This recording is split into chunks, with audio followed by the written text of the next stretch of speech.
Bonsoir à tous. Bienvenue à la séance du Conseil municipal du 12 février 2024.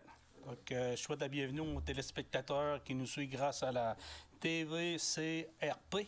Avant d'adopter l'ordre du jour, je demanderai, comme habituellement, aux membres du Conseil de délibérer dans un environnement de respect, d'intégrité et de transparence. Bonne séance.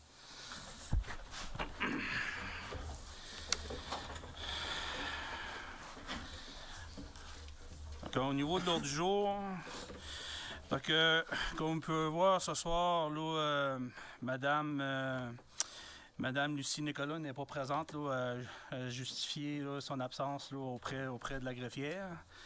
Donc, l'ordre du jour est la suivante.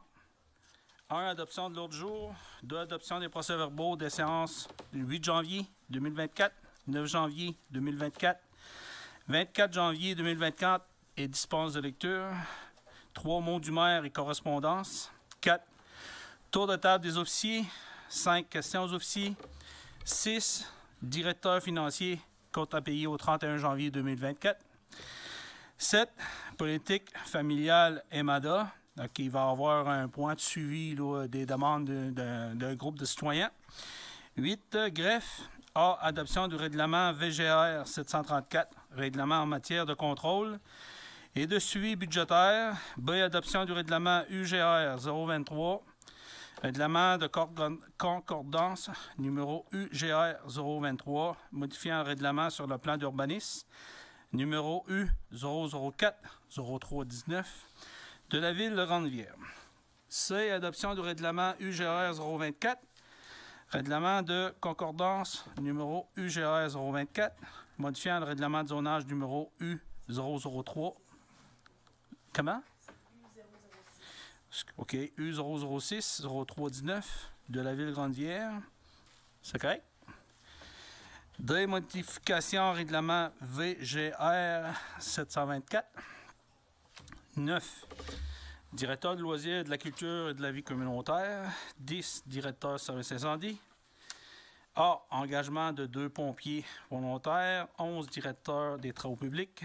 12. Directeur général.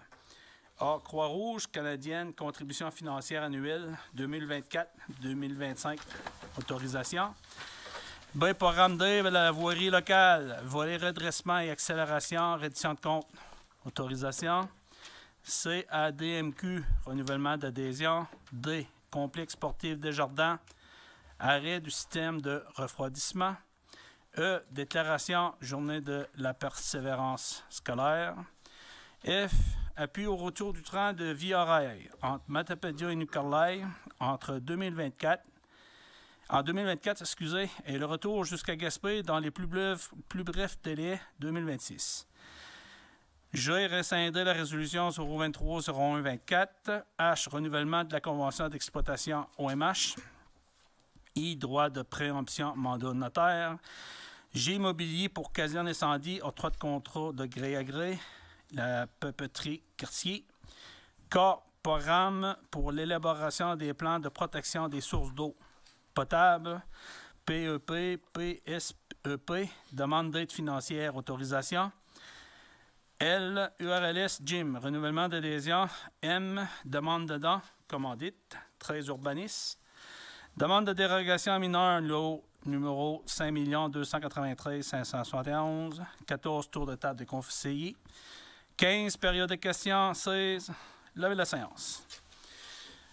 Donc, au point 1, adoption de l'ordre du jour. Il est dûment proposé par et résolu que l'ordre du jour, tel que lu, soit adopté. Proposé par? Proposé par M. Gaston-Leblanc. 2. Adoption des procès-verbaux des séances des 8 janvier, 9 et 24 janvier 2024. Attendu que les membres du Conseil municipal reconnaissent avoir reçu copie des procès-verbaux des séances du 8 janvier, 9 janvier et 24 janvier 2024 avant la tenue de la présente séance, qu'ils en ont pris connaissance et c'est d'être là satisfait du contenu des documents déposés. Donc, pour ces raisons, il est dûment proposé et résolu que soit adopté qualité que rédigé les procès-verbaux des séances passées suivantes. La séance ordinaire du 8 janvier 2024.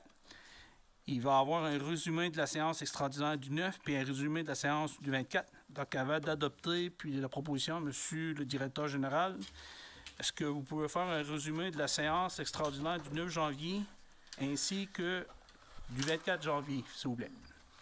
Oui, Monsieur le maire. Donc, la première, on avait 5 points le 9 janvier. C'est-à-dire 4 points. Là. La résolution de concordance de courte échéance et de prolongation relativement à un emprunt par billet au montant de 179 600 qui sera réalisé le 16 janvier 2024.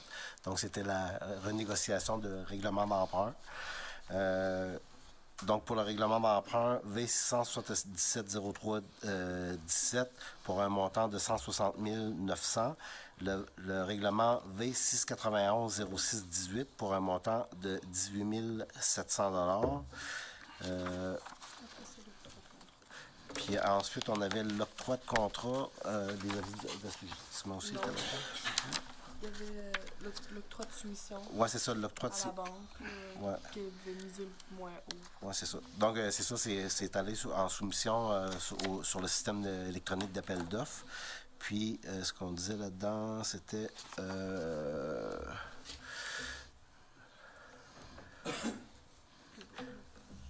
l'autre page.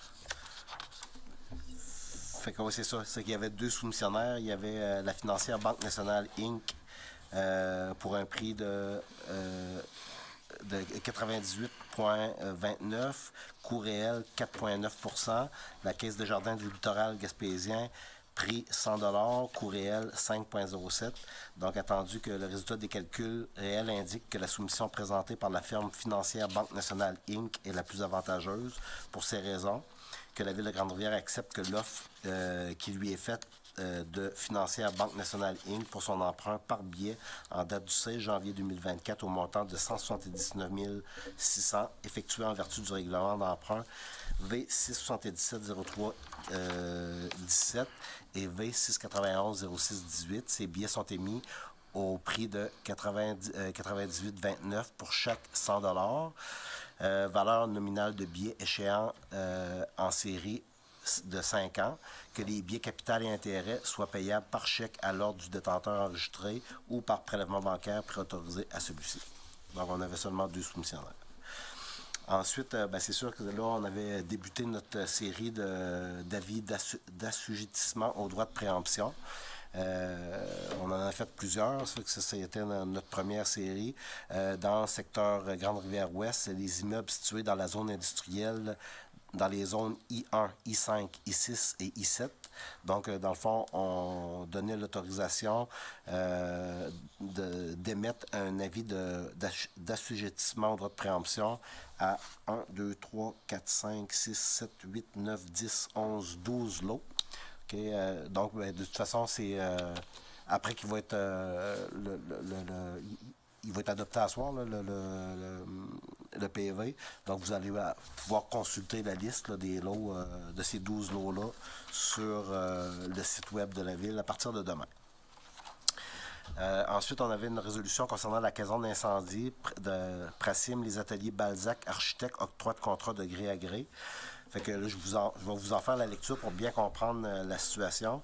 Considérant que la firme Vachon-Roy Architecte a mis officiellement fin à ses activités le 31 décembre 2023 pour cause de retraite du propriétaire, considérant que Mme Annie Dion, architecte responsable du suivi des travaux de construction de la caserne d'incendie depuis ses débuts, poursuit sa carrière professionnelle au sein de la firme Les Ateliers Balzac Architecte Inc.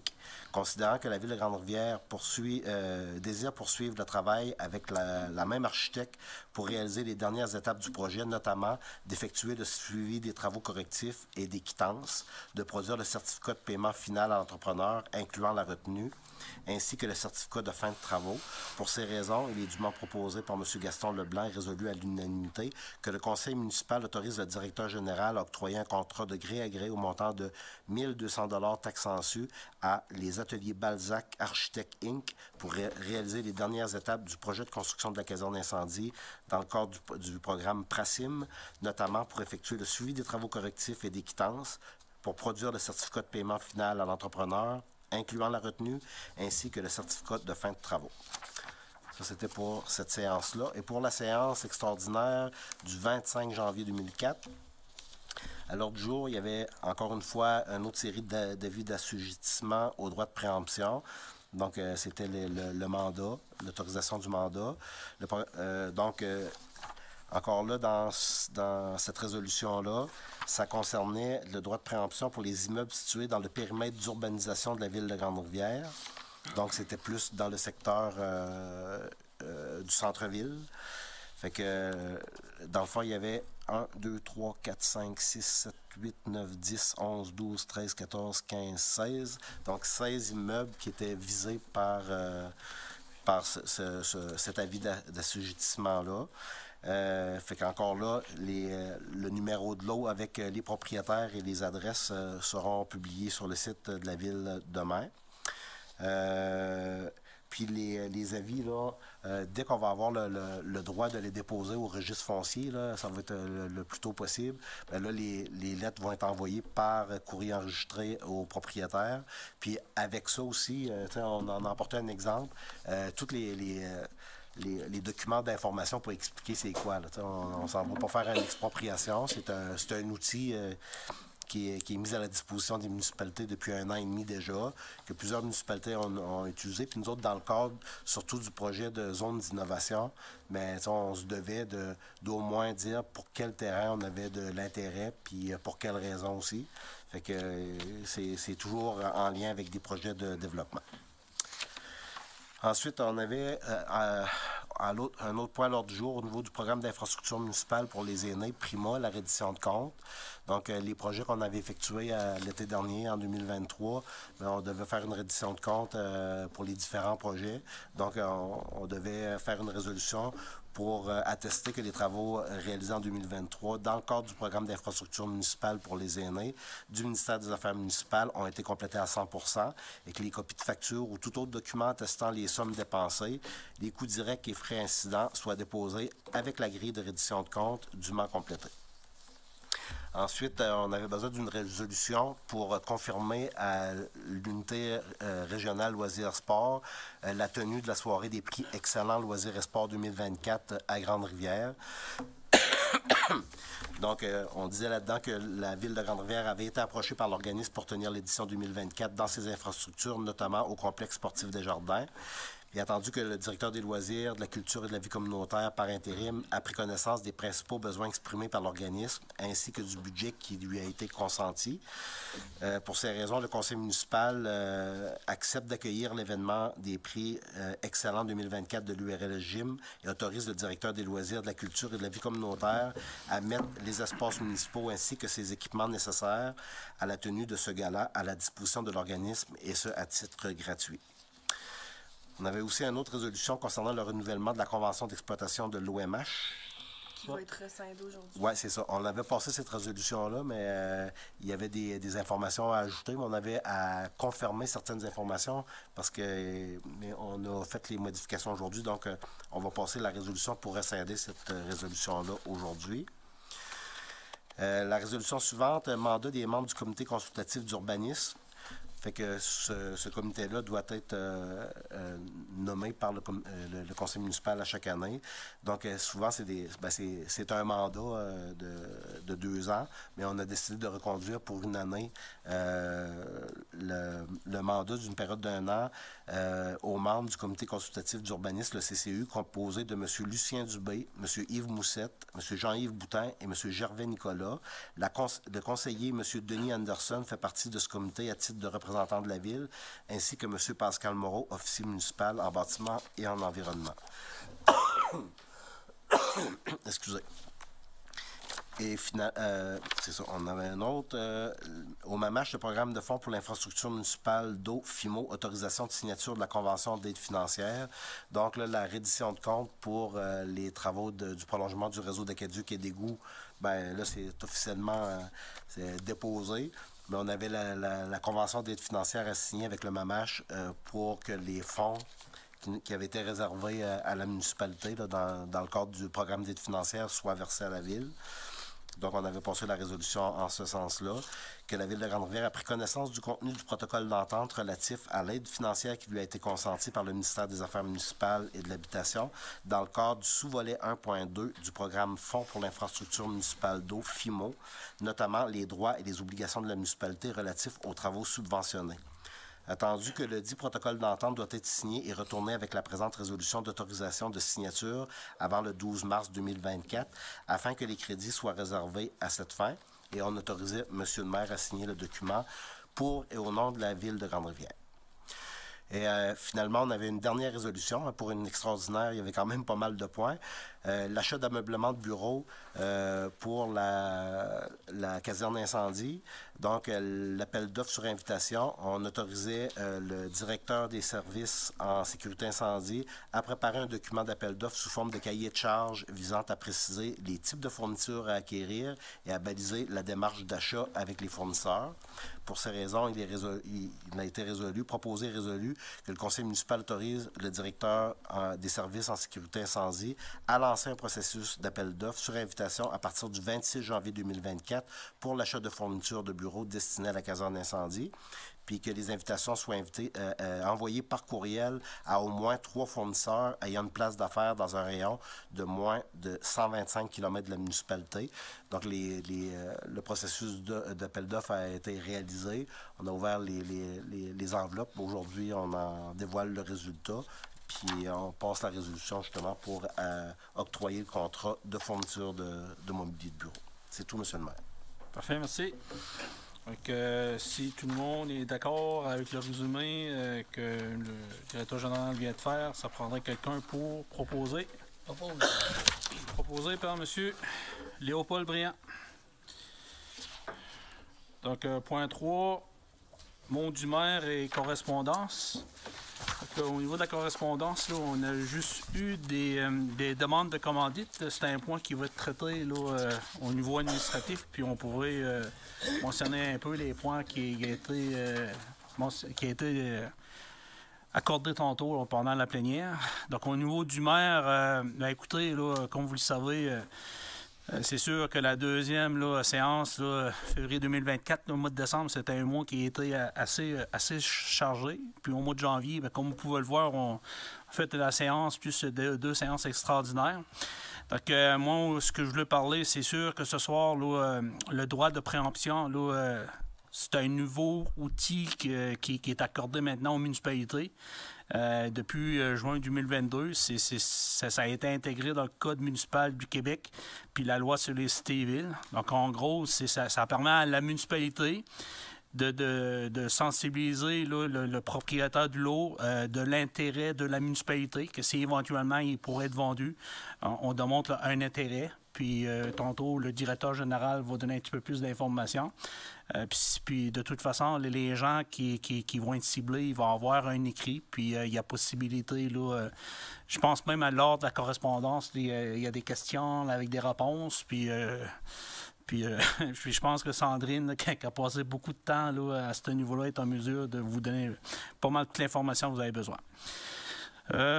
Juste mentionner que vendredi, c'est la semaine passée, c'est jeudi passé, qu'on est allé à la rencontre là, du ministère des Transports et Mobilité durable. Donc, il y avait une rencontre à New Richmond, puis une aussi à Rimouski. Donc, une journée complète pour la présentation de l'ensemble des programmes. Donc, on s'est déplacé, moi, puis le directeur général pour assister.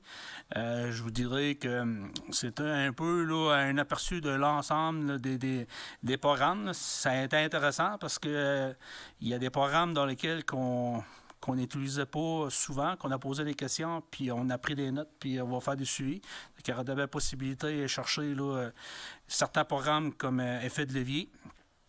On a eu aussi le 26 janvier une rencontre là, avec l'OMH là, en présence de Mme Nathalie Lacasse, qui est l'accélératrice de projet, ainsi que Christian Di, qui est le directeur de l'OMH.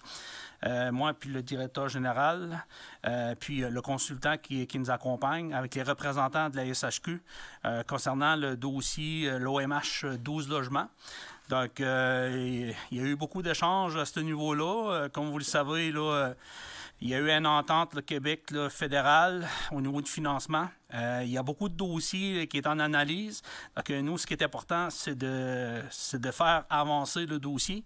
Donc, on a interpellé la SHQ là, pour faire une certaine demande pour être en mesure de te faire avancer les premiers plans et devis avant d'aller en appel d'offres. Là.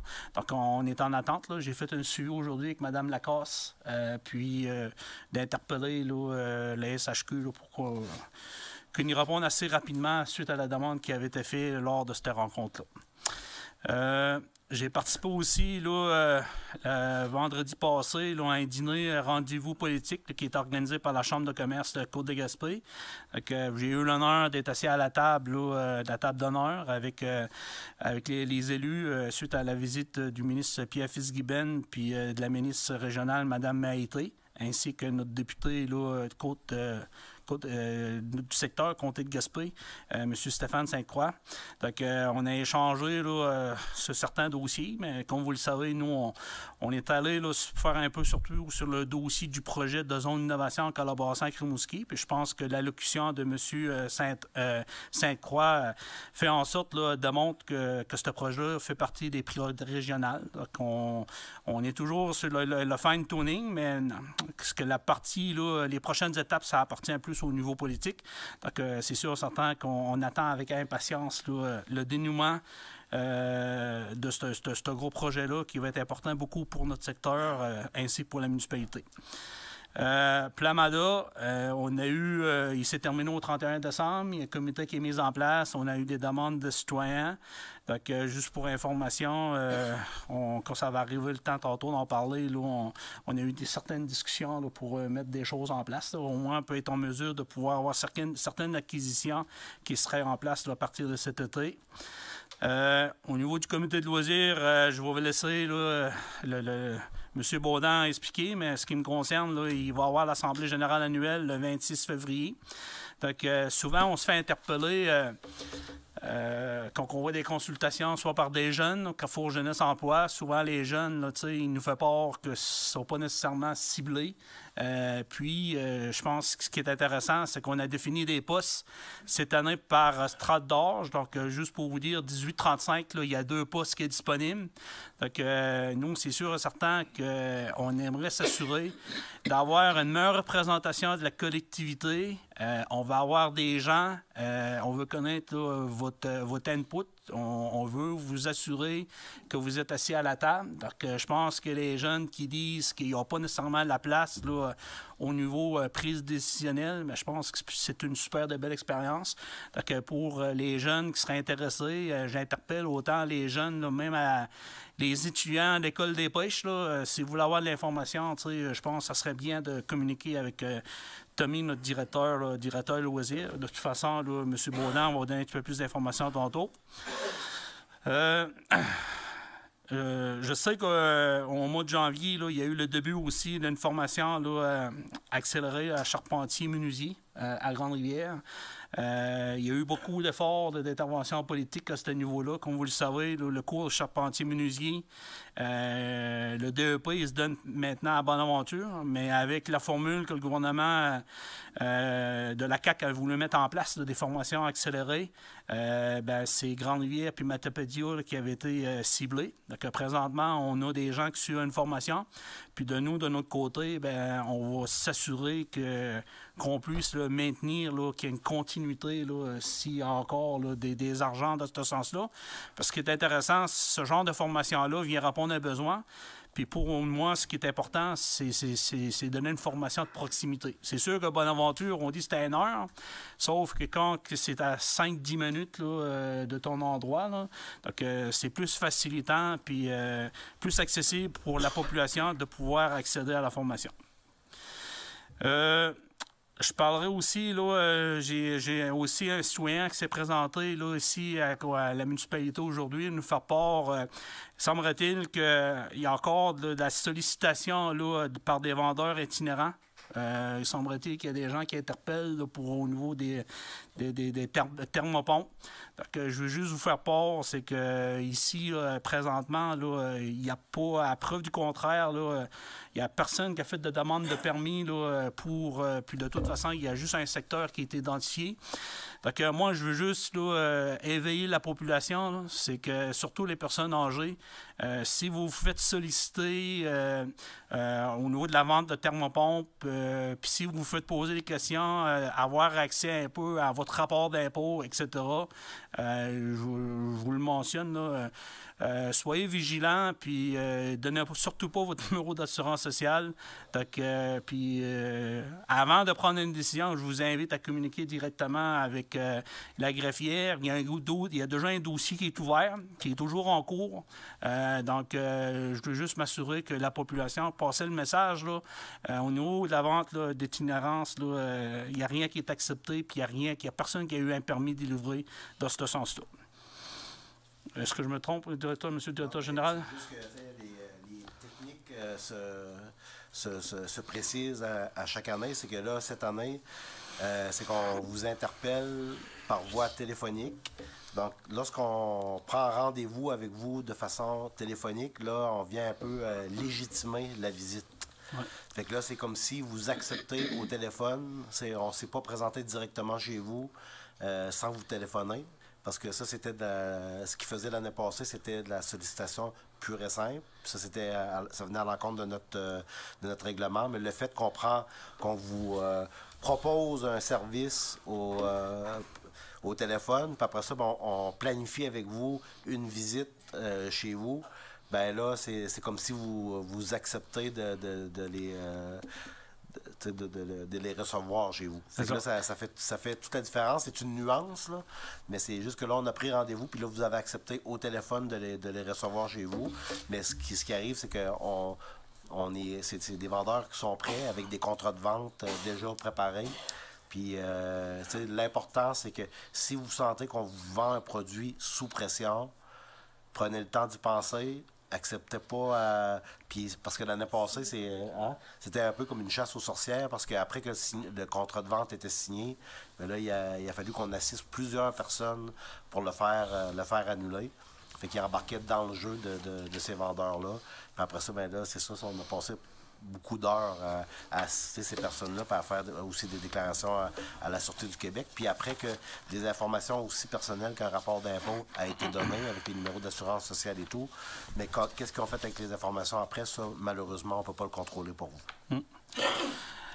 Donc, c'est ça, je pense que la précision est importante. C'est que quand on parle là, de la vente là, itinérante, c'est quelqu'un qui se présente chez vous, que vous n'avez pas pris rendez-vous, il arrive là, à l'improviste, puis il veut vous vendre quelque chose. Ça, ils n'ont pas le droit de le faire.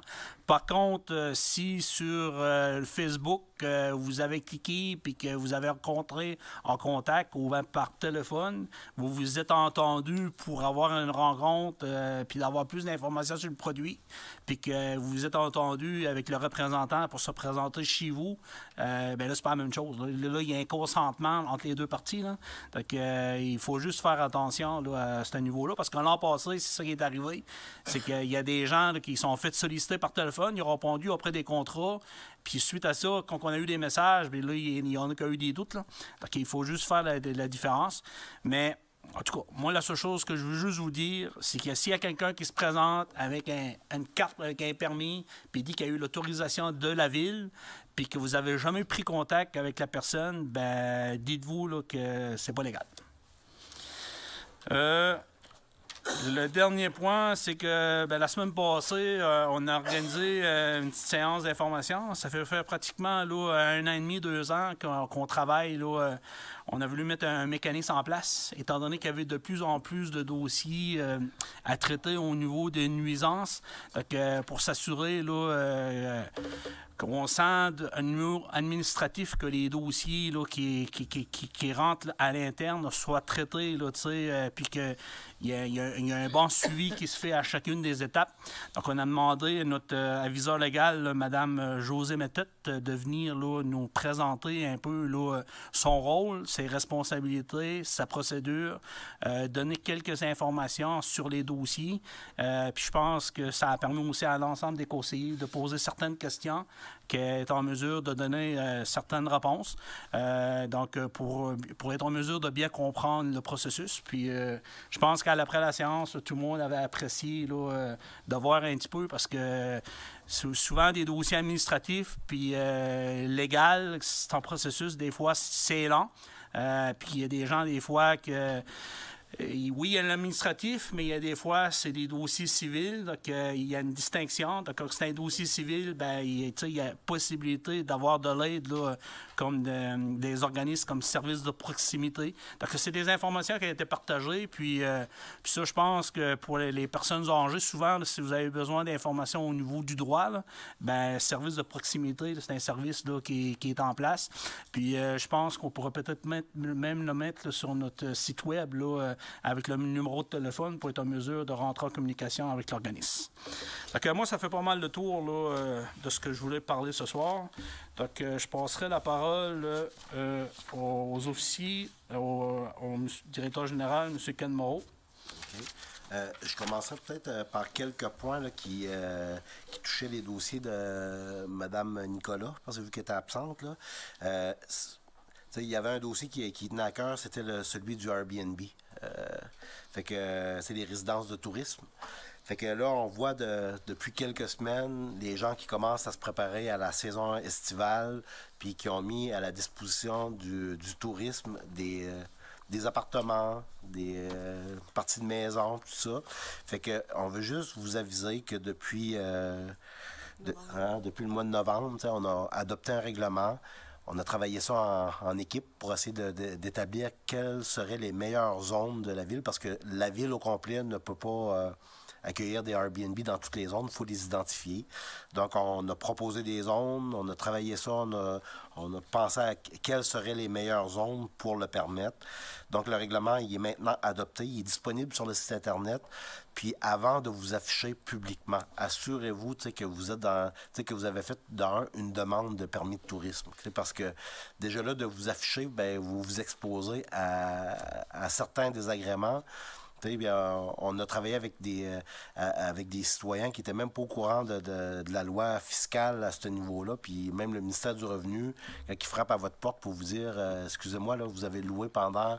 on a vu que vous étiez affiché pendant plusieurs années, pas de permis, pas de déclaration en plus. Fait que là, ben, il y a des gens qui se sont ramassés avec des amendes salées. On peut voir un revenu qui est alléchant d'un appartement ou d'une résidence secondaire. Par contre, il peut y avoir aussi des côtés très négatifs à ce côté-là. Ça fait que on n'est pas là pour dire aux gens de ne pas le faire, mais on est là pour vous conseiller parce que le règlement, il va dans ce sens-là. On est là pour essayer de rendre la chose légale, de le permettre dans certains endroits. Mais si vous voulez vous improviser locateur de logements de tourisme, ben assurez-vous d'être légal parce que dès que vous vous affichez publiquement sur un réseau social ou sur une page web ou quel que soit, ben là, vous laissez une trace. Pas juste à la municipalité, mais là, parce qu'on dirait que depuis que le règlement il est actif, on fait un peu... on est un peu comme victime d'une chasse aux sorcières parce que là, les gens vérifient si ce logement-là a un permis ou si dans une zone qui est permise. Fait que, tu sais, puis dès qu'on a des déclarations, on fait des vérifications, bien entendu.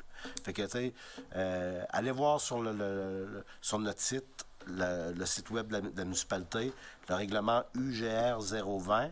Puis ça vous fait une description là, avec on est capable de le voir visuellement, quels sont les secteurs, où est-ce que c'est permis. Puis si jamais vous n'avez pas fait votre demande de permis de location de logement de tourisme, je vous invite fortement à le faire rapidement. Bien, ça dépend. C'est dans les zones qui est permissible de le faire. Oui, qui est permis. Parce qu'il y a des zones qui sont identifiées que c'est pas permissible. Les zones identifiées, là, c'est les zones M1, RU7. Quand on les dit de même, ça n'a pas de l'air... mais on est capable de les voir directement, là, visuellement, sur notre site. sont identifiés, on est capable de les voir visuellement. Si vous me permettez, là, je voudrais juste rajouter un complément d'information. Là, c'est que on a décidé d'aller dans ce sens-là avec le fait que, comme vous le savez, là, il y a de moins en moins de logements disponibles sur le territoire. Donc, on est un peu en pénurie de logements.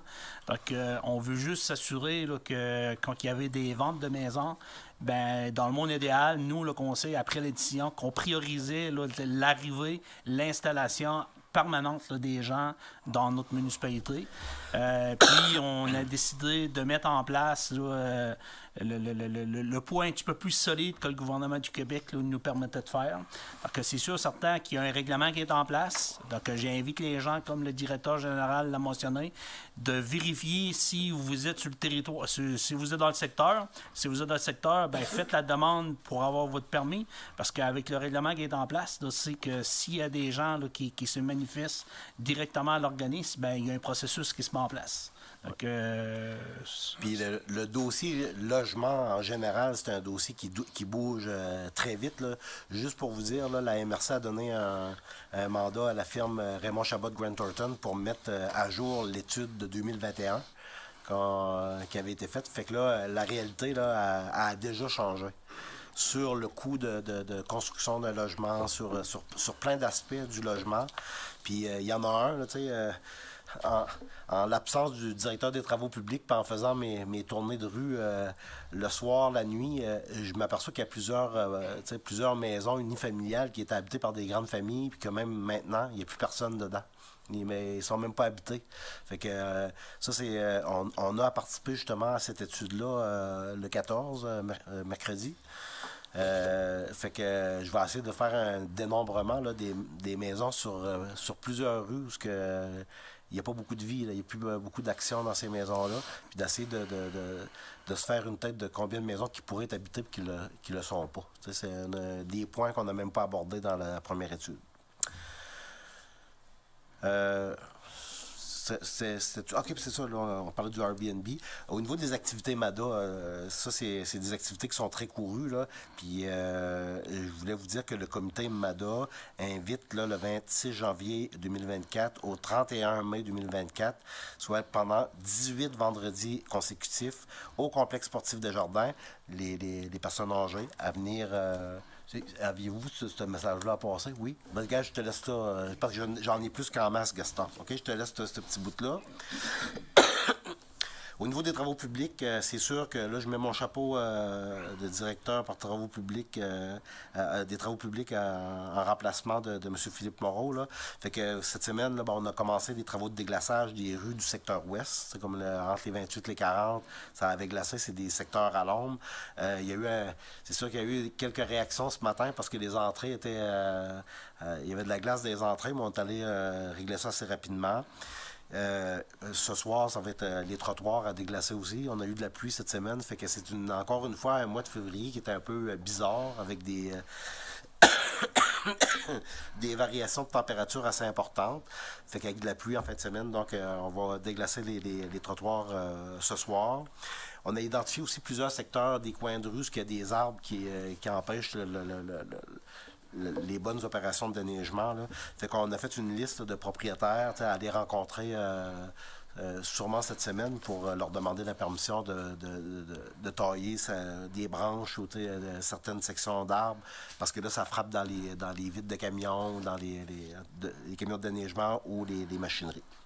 Fait que ça se peut que vous ayez un petit appel ou une petite visite pour aller vous voir pour vous demander la permission de pouvoir couper quelques branches.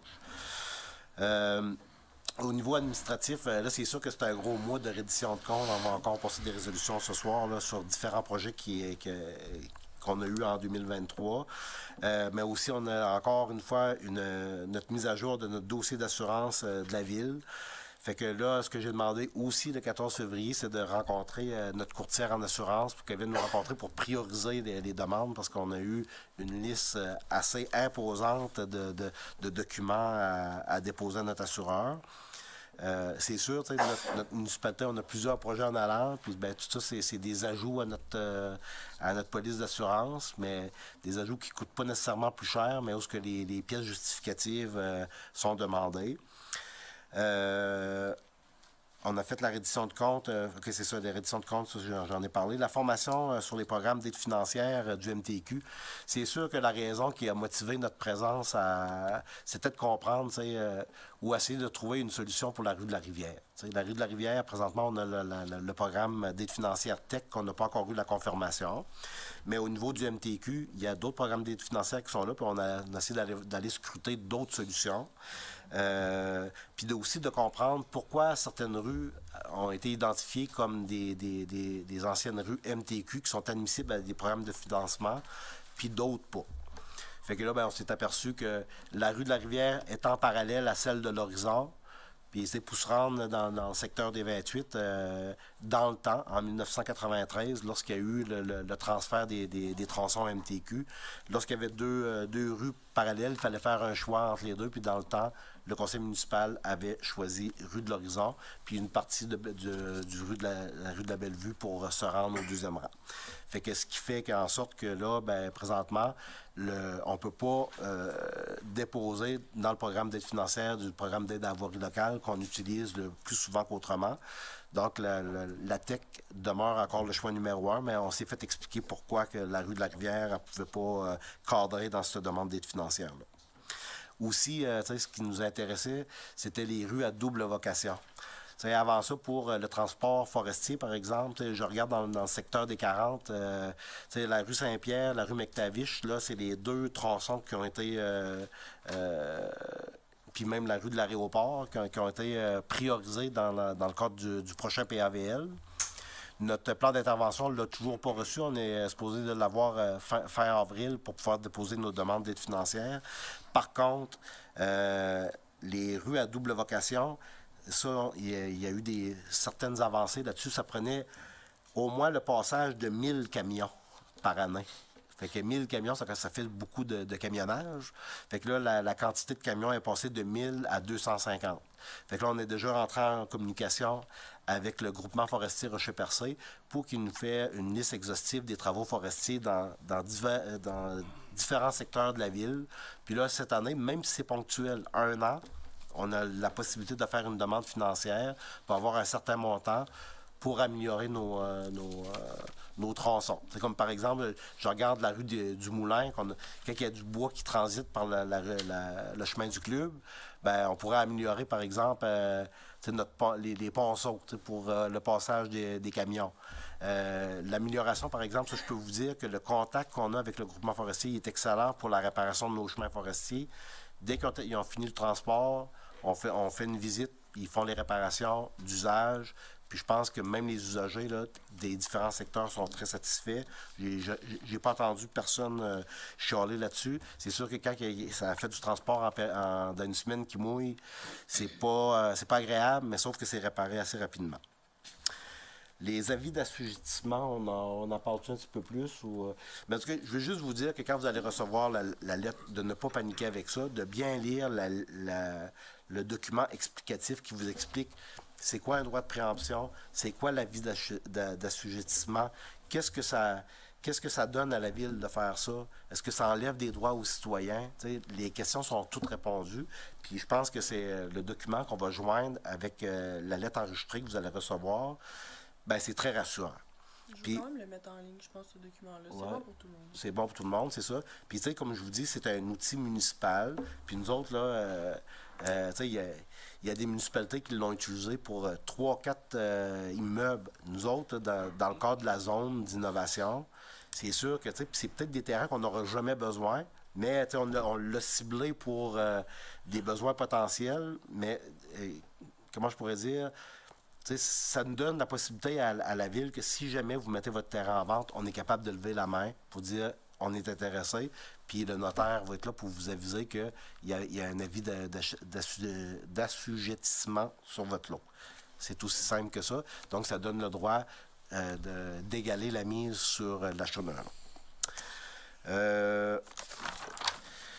Au niveau de l'urbanisme, c'est ça, la séance de travail de jeudi dernier, j'ai été malheureusement absent à cause de l'influenza, mais c'était une rencontre qui devait avoir lieu, puis de faire aussi une mise à jour sur les différents dossiers d'urbanisme.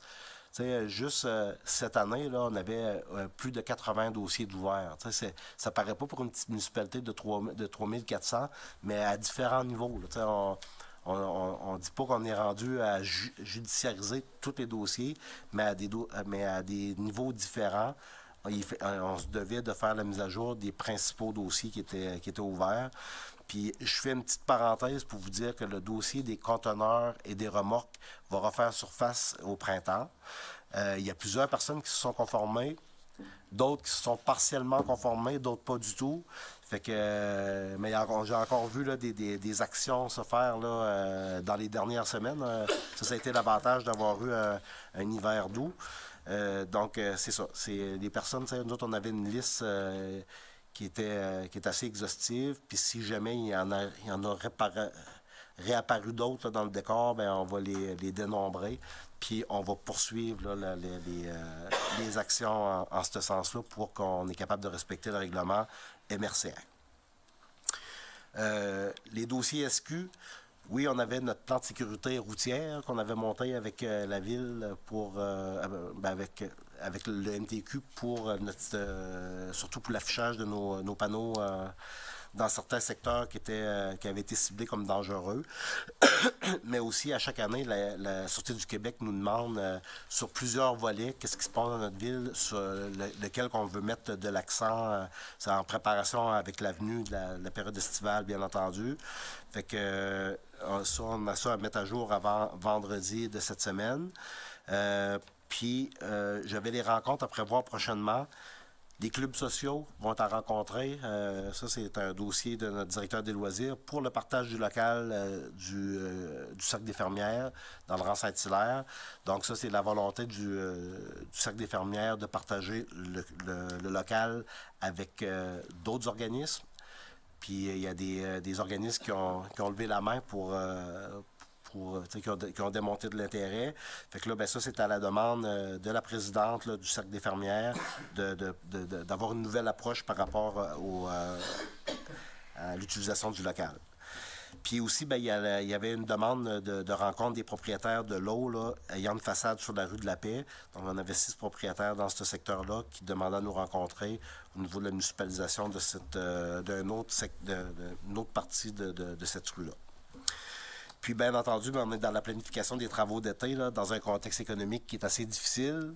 Puis, surtout avec la disparition du programme FAIR, ce qui était supposé on était supposé peut-être d'avoir un autre programme d'aide financière qui venait remplacer le programme FAIR, que finalement n'est jamais venu. Donc, c'est sûr que nous autres, au niveau municipal, au niveau budgétaire, quand on regarde ce qu'on a disponible, c'est sûr que c'est un manque à gagner important. Puis là, ça va être de faire des choix importants avec ce manque à gagner-là.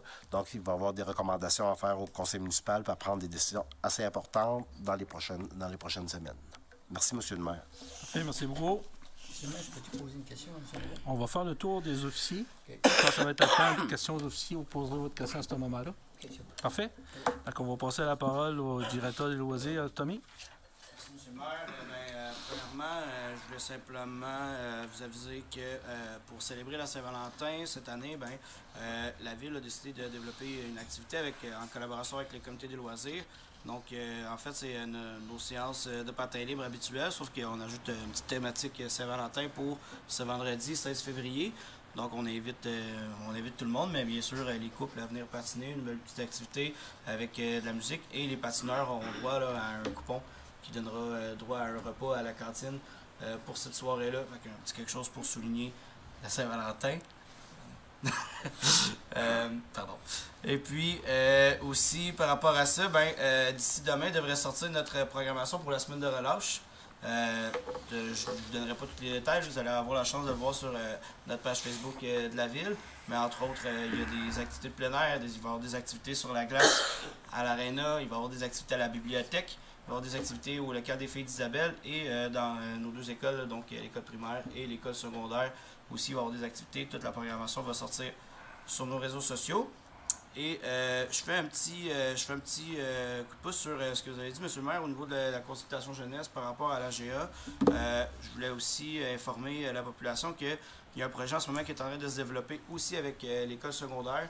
qui est une espèce de comité consultatif jeunesse, là, où est-ce qu'on va aller demander aux jeunes de 12 à 18 ans de s'exprimer sur différents volets, justement, dans le but, là, encore une fois, de montrer à ces jeunes-là, parce que oui, on a les jeunes du 35, mais on a aussi les plus jeunes qui, souvent, ne peuvent pas nécessairement siéger sur un CA ou sur quoi que ce soit. Ben, on veut leur montrer qu'on est là aussi pour les écouter, puis que leur opinion est importante pour nous. Il y a ça qui se trame, il va y avoir plus de détails qui vont venir prochainement par rapport à ça. Le spectacle des deux frères aussi qui arrive à grands pas. Donc on invite les gens là, à aller se procurer des billets. C'est pour une bonne cause cette année au profit de l'opération Enfant Soleil.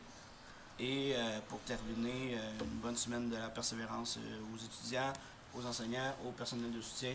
On a fait la levée du drapeau ce matin avec M. le maire. On est très fiers de supporter cette initiative-là. Et on donne à tout le monde là, un petit coup de pouce pour dire de s'accrocher jusqu'à la fin d'année et que une bonne semaine de persévérance scolaire à tous ces gens-là. Merci, M. le maire. Merci beaucoup. On passe la parole au directeur du service incendie, M. Lebreu. Merci, M. le maire. Comme à l'habitude, le petit rapport mensuel. Donc, pour le mois de janvier, le service incendie a été appelé à 5 occasions et tous les appels ont eu lieu sur le territoire de la municipalité de Grande-Rivière. Il y a juste un accident grave qui est arrivé là-dedans. C'est les 3 motoneigistes qui se sont tamponnés. Là. Donc, il y a eu un blessé grave là-dedans. Là, l'état des blessés, ça, je ne les ai pas, mais c'était un bon accident. De plus, j'ai remarqué en faisant des tournées que de plus en plus de gens installent leur numéro civique et celui-ci est visible de jour comme de nuit et le soir. Donc, c'est une bonne nouvelle de ce côté-là. Aussi, pour la caserne, on va organiser une journée porte ouverte. Là, présentement, nous sommes encore à la meubler tranquillement. Donc, vous serez informés. On fera une journée porte ouverte probablement en mai. Et on est toujours en recrutement. Donc, on continue tout le temps. S'il y en a qui sont intéressés, qui se présentent à caserne ou qui peuvent par courriel écrire à ssi@granderivière.ca. On pourra leur envoyer les formulaires, qu'est-ce que ça implique, qu'est-ce qu'ils ont besoin pour compléter leur dossier. Après ça, on les rencontre. Puis il y aura une suite à ça. Donc, c'est tout pour moi. Serait-il possible que le formulaire, qu'on puisse là, le mettre sur le site web pour que les gens puissent le télécharger au besoin? Oui. Oui. Hein? Parfait. On s'est rendu aux questions des officiers. M. Léopold Briand, vous avez une question? Oui, M. Moreau, au sujet de la rue de la Rivière, on sait que tout le monde sait que l'écoulement des eaux ne fonctionne pas bien. Ça occasionne beaucoup de problèmes, surtout quand il pleut l'hiver. L'eau ne circule pas. Puis normalement, le chemin se retrouve gelé, là, presque. Il y a des gens qui circulent, qui ont pris l'habitude de passer par la rue de l'Horizon parce qu'ils savent que ça peut être dangereux, cette route-là. Moi, ma question, c'est est-ce qu'on peut espérer que le gouvernement, à un moment donné, mette un montant d'argent pour réparer cette rue-là? Bien, c'est-à-dire qu'à chaque année, on prend... ça fait 2 ans consécutifs qu'on a le volet là, entretien des routes locales. C'est un programme du MTQ, mais qu'on peut utiliser à bon escient sur nos rues municipales. Fait que on avait une problématique majeure aussi dans la rue du Parc. C'est exactement ce qu'on a fait. C'est bon an, mal an, c'est une 50aine de mille de dollars qu'on peut investir dans nos rues. Fait que ça fait... On l'a utilisé dans le secteur rue des Pionniers, rue Bellevue en 2022. En 2023, rue du Parc. 2024, si on a le même montant, ça va être utilisé sur la rue de la Rivière. C'est sûr que les travaux d'écoulement des eaux pluviaux, là, ben c'est la priorité. Ouais, c'est la priorité. Ouais. Non, c'était ma question. C'est parce que... Ben, la question, tantôt, M. le directeur général avait donné un peu en prémisse. Là, en 93, là, il y avait des choix qui avaient été faits pour la rue du MTQ. Puis pour la rue de la Rivière, ben là, présentement, à la séance qu'on a eue là-bas, ben, on s'est aperçu que peut-être, là, si on a des projets majeurs, il y avait l'ATEC. Ben, on a profité aussi du fait que, vu qu'il y avait les élus qui étaient là, puis il y avait le président aussi de la Société de chemin de fer, M. Éric Dubé, qui est maire de Neurochpen, on a échangé avec. Parce que, comme vous le savez, là, avec le retour du train, là, il est prévu là, des travaux majeurs là, à l'embouchure, mettons, du pont. Donc, où il y a la traverse aussi. Il y a des fonds spécifiques pour la traverse. Donc, on est allé chercher ces informations-là. Puis nous, ben, dans une planification éventuellement, là, pour essayer de relever le chemin, parce que oui, effectivement, là, c'est un peu ça la problématique, ben, on va organiser une rencontre avec la Société de chemin de fer là, pour s'assurer que dans ce secteur-là, on puisse là, l'identifier pour apporter les corrections. Ouais. C'est beau, merci. C'est beau? Merci beaucoup.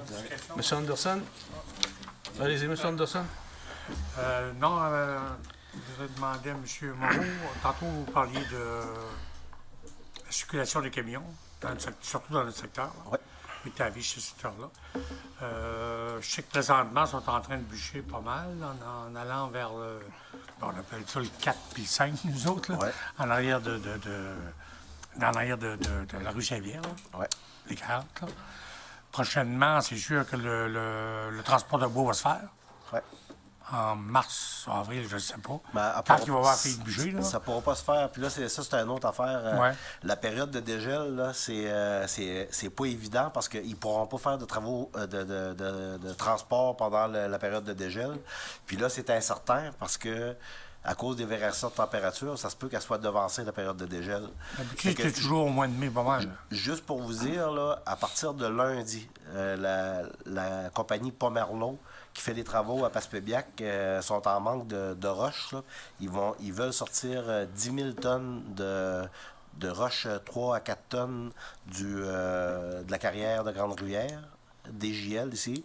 Fait que là, ils se dépêchent à la sortir là avant que les contrôleurs routiers déclenchent là, la période de dégel. Fait que là, ça veut dire entre 200 et 250 voyages de camions. Fait que là, puis là, ils veulent, ils ont fait ça vraiment correctement. Ils ont envoyé quelqu'un ce matin pour me rencontrer pour savoir quels étaient nos règlements d'urbanisme, à quelle heure ils pouvaient commencer les travaux, c'est quoi dans les meilleures conditions pour le faire, parce qu'il faut que ça transite par la rue de la Source. Donc, j'ai demandé, même si on ne peut pas interdire l'utilisation des freins moteurs, parce qu'en plus de ça, ça ne sera même pas les camionneurs artisans de notre secteur qui va le faire, ça va être du secteur Bonaventure. Fait que j'ai les coordonnées là, de la responsable des camionneurs artisans de la place.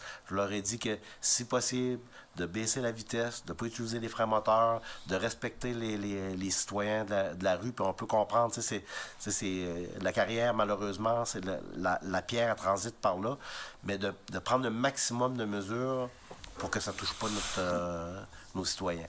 Ma question là-dessus, justement, pour revenir à la fin de ma question, autrement dit, si le transport se fait comme normalement, mettons que le dégel n'est pas aussitôt qu'il prévoit, là, le transport va toujours se faire comme qu'il était par les années passées, rue Saint-Pierre et la rue de l'Horizon, la rue Piegny, excusez.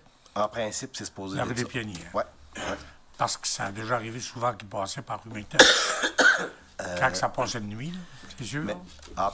Peut-être, mais ça, on peut pas tout contrôler. Non, mais l'important, c'est que si jamais ça se fait, c'est de demander aux citoyens de déclarer ces situations-là. OK. Tout simplement. Parfait. Ouais. Merci. Merci. Est-ce qu'il y a d'autres questions? J'aurais une question, M. le maire, Oui. toujours au directeur général. Est-ce Oui. que vous avez fait les démarches auprès du ministère du Transport pour le monôme, le trou en face de l'église? Parce qu'il y a plusieurs personnes qui m'interpellent pour ça. Ils ont dit, Carole, ça fait fort, là. Oui, bien, c'est-à-dire que là, le menon, là, c'est pas le MTQ qui va le rehausser, là, ça va être la municipalité, parce que l'infrastructure, les seules infrastructures qui appartiennent souterraines qui appartiennent au MTQ, c'est le pluvial, les grilles qui ramassent l'eau de pluie, là, ou de fondre des neiges. Celui-là, là, ça va être nous autres qui va être obligés de mettre un rehausseur puis le monter. Là. L'année passée, ce qu'on avait fait, c'est qu'on avait changé le cerceau, il était cassé, puis le risque, c'était que le couvercle sort, mais là, on va être obligé de le rehausser. Ça va être nous autres qui va le Ça va faire. se faire au printemps? Ben, ça va être dans la planification, puis là, ben, déjà là tu sais, mois de février, les nids de poules, tu sais, on a déjà une liste là, de fêtes, là, à soir, là, les nids de poules commencent déjà à apparaître, là, c'est une saison spéciale. Là. Ouais. Oui. J'aurais une question. Monsieur Leblanc, juste une minute. M. Leblanc, est-ce que vous avez terminé, M. Moreau? Oui. Oui, parfait. M. Leblanc? C'est au point de vue de la carrière, là, on a toujours des redevances là-dessus, la ville? Oui. OK. C'est Puis, juste la ça, question. il augmente d'1 sou par année. Là. Cette année, je pense qu'on est rendu à 60 sous la tonne. La tonne. Pardon, ouais. OK, merci. Ouais. Vous n'avez pas d'autres questions?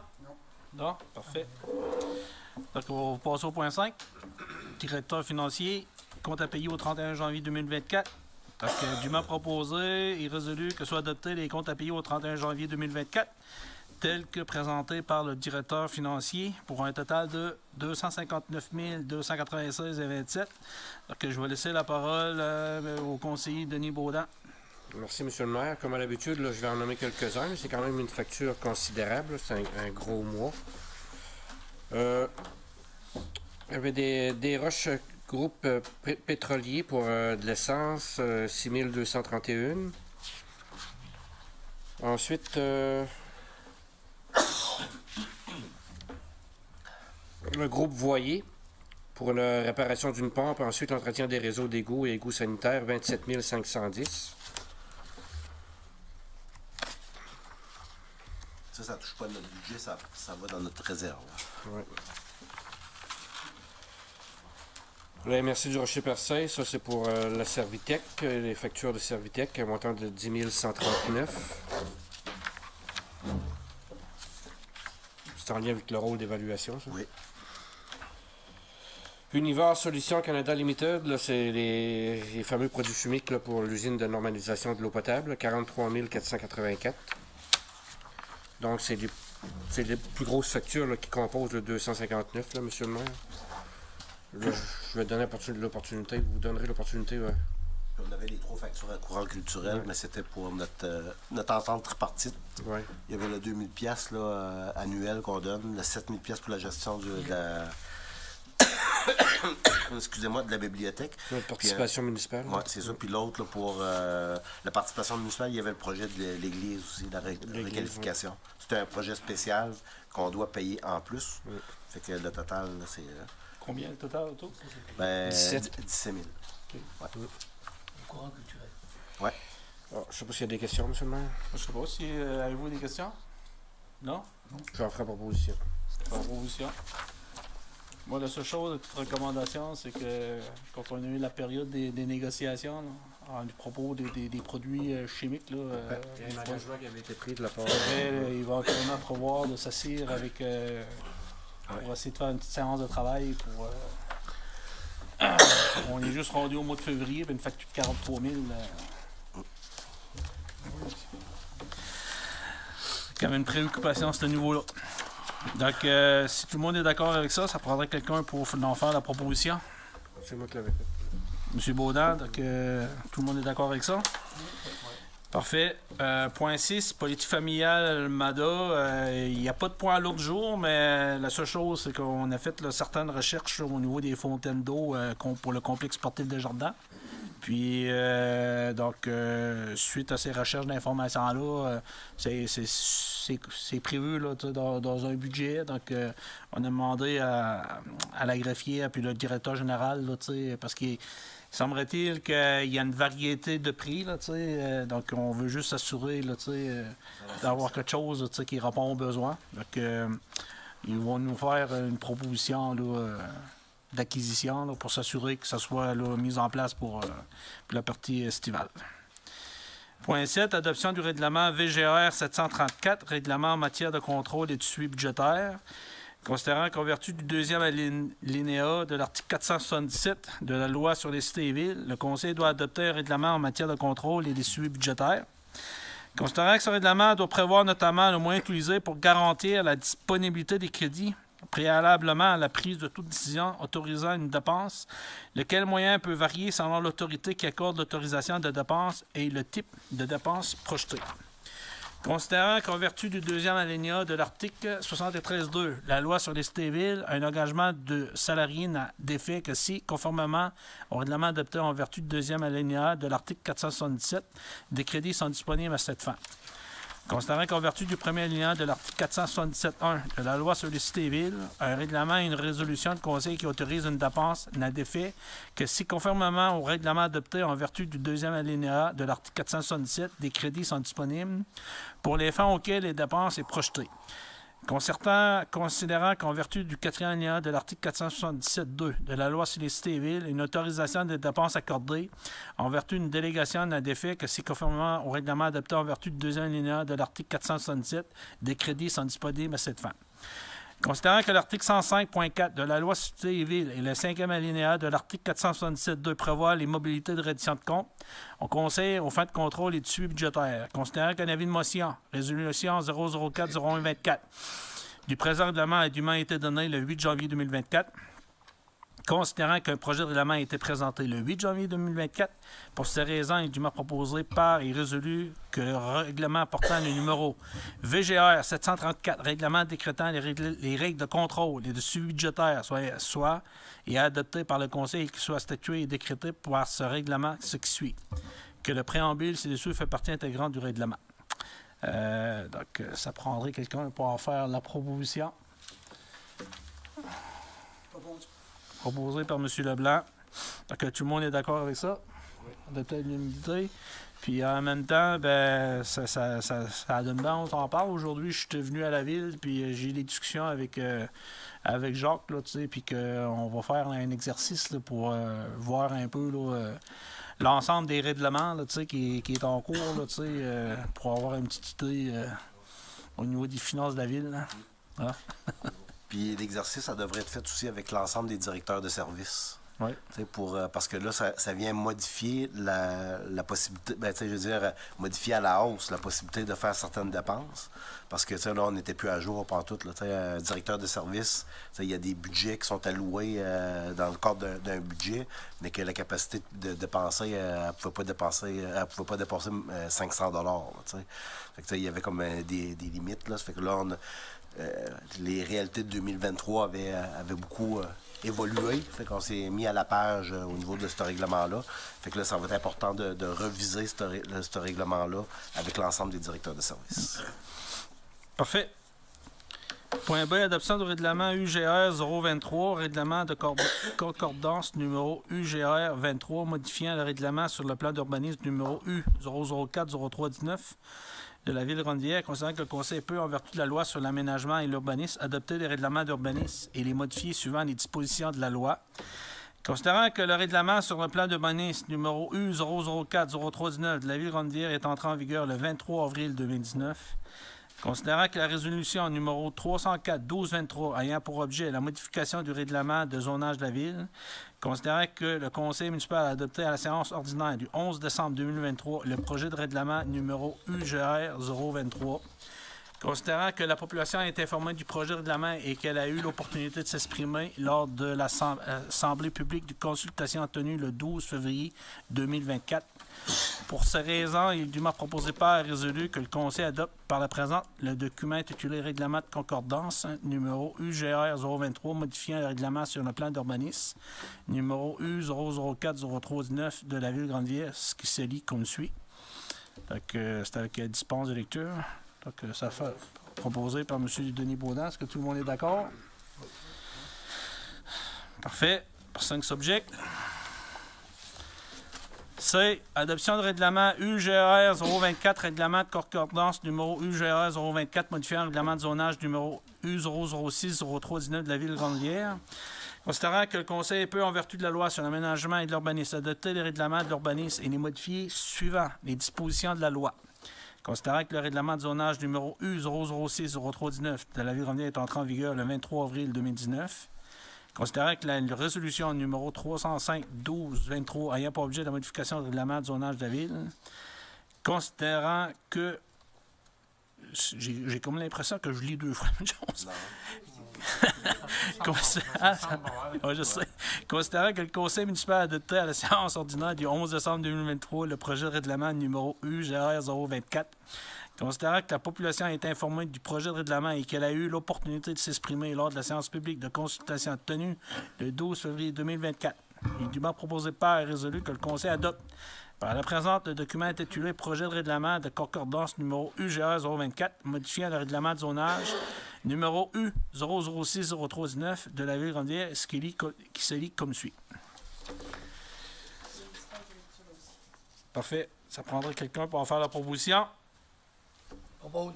proposé par M. Léopold Briand. Modification du règlement VGR 724. Attendu que l'article 564 de la loi sur les cités villes permet au Conseil de modifier un règlement d'emprunt par résolution lorsque cette modification ne change pas l'objet de règlement d'emprunt et qu'elle n'augmente pas la charge des contribuables.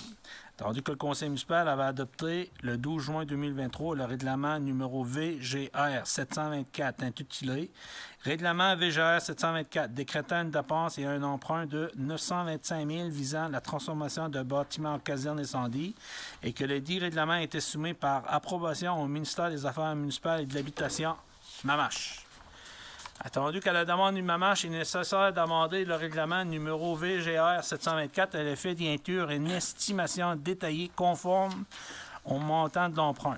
Pour ces raisons, il lui m'a proposé par résolu que l'article 3 du règlement numéro VGR 724 soit remplacé par le suivant. Le Conseil est autorisé à dépasser une somme de 925 000 pour les fins du présent règlement tel qu'apparaît sur l'estimation préparée par M. Jacques Berthelot, directeur financier en date du 31 juillet 2023, lequel fait partie intégrante du présent règlement comme l'annexe. Le Conseil autorise également l'affectation d'un solde disponible au montant de 165 000 du règlement d'emprunt V691-068 pour couvrir les frais incidents en horaires professionnels, taxes nettes et frais de financement. Ça prendrait une proposition. Proposée par M. Anderson. Tout le monde est d'accord avec ça? Oui. Personne ne s'objecte à ça? Bon. 8. Directeur des loisirs, de la culture et de la vie communautaire, il n'y avait rien à l'ordre du jour. Directeur de service incendie. Engagement de 2 pompiers volontaires. Il est dûment proposé par et résolu que le conseil municipal procède à l'embauche de Mme Océane Vallée-Lamont ainsi que de Mme Sarah Bertrand en tant que pompier à temps partiel pour la ville de Rouville, tel que recommandé par le directeur du service sécurité incendie. Proposé par M. Leblanc. C'est une première, ça, qu'on a de la gente féminine comme pompier? Bien, on a vu qu'on était dépassé, mais ils ont revenu aux interventions. Espérons que ceux-là, ils vont venir aux interventions. Mais c'est ça. Donc, mais ça, moi, c'est la première fois que deux en même temps. Deux en même temps. C'est des jeunes? C'est correct, ça. Je suis pas l'équité. 10. Directeur de travaux publics avait rien à l'ordre du jour. 11. Directeur général. Or, Croix-Rouge canadienne, contribution financière annuelle 2024-2025. Je vais profiter de l'occasion de souhaiter la bienvenue à Mme Vallée-Lamont et Mme Bertrand. Je pense qu'il y a beaucoup de travail qui est fait pour essayer de recruter. Puis on l'a mentionné tantôt, pareil, le bénévolat, puis les gens qui s'impliquent, c'est plus difficile à recruter. Donc, on leur souhaite la bienvenue à Grande-Rivière. Attendu que la Ville de Grande-Rivière et la Croix-Rouge canadienne sont alliées par l'entente des services au CENIS, numéro 575-196. Attendu que la contribution municipale annuelle établie selon sa population a un taux per capita de 18 cents. Pour ces raisons, il est dûment proposé par résolu que le Conseil autorise le trésorier à effectuer un paiement d'un montant de 616,86 à la Croix-Rouge canadienne couvrant la période de mars 2024 à février 2025, conformément à l'entente des services aux sinistrés. Proposé par M. Carole Moreau. Programme d'aide à la voirie locale et redressement, accélération, reddition de compte, autorisation, dûment proposé par résolu que le conseil municipal atteste que les travaux réalisés en 2022 dans le cadre du programme d'aide à la voirie locale, volet redressement et accélération PAVEL du ministère des Transports du Québec ont été complétés à 100 %.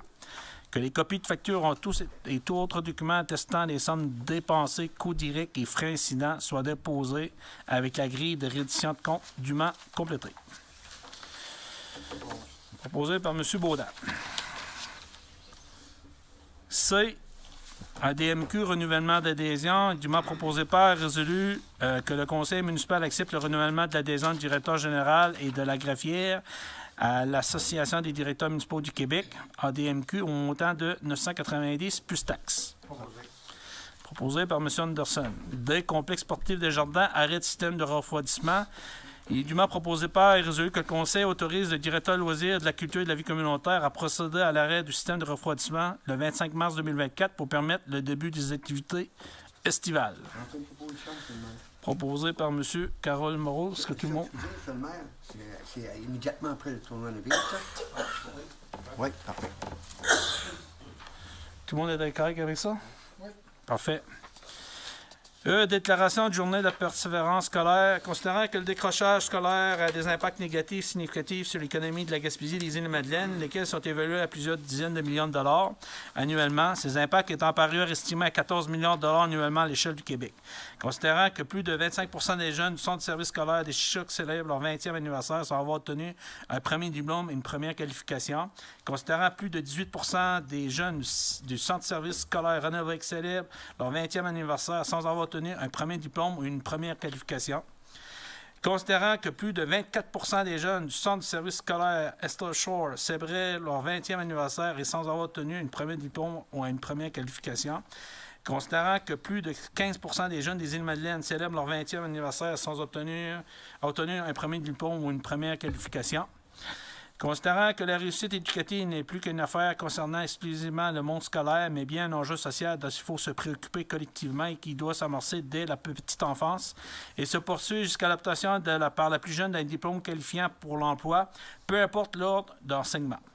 Considérant que le Complice Persévérance scolaire Gaspésie, en collaboration avec plusieurs de ses partenaires, coordonne du 12 au 16 février 2024 la 20e édition des Journées de la persévérance scolaire sur le thème « Pour le futur, persévérer » se conjugue toujours au présent, que les lidis de journée s'évalent un temps fort dans l'année témoignant de la mobilisation régionale autour de la prévention de l'abandon scolaire et qu'elles seront ponctuées de nombreuses activités dans les différentes communautés de la Gaspésie et des Îles-de-la-Madeleine, considérant que la reconnaissance et la valorisation de l'unicité de chaque jeune, que l'amélioration de la santé globale des jeunes et que la mobilisation de la communauté autour de la réussite sont identifiés comme des dossiers prioritaires par les partenaires de Complice Persévérance scolaire GYM.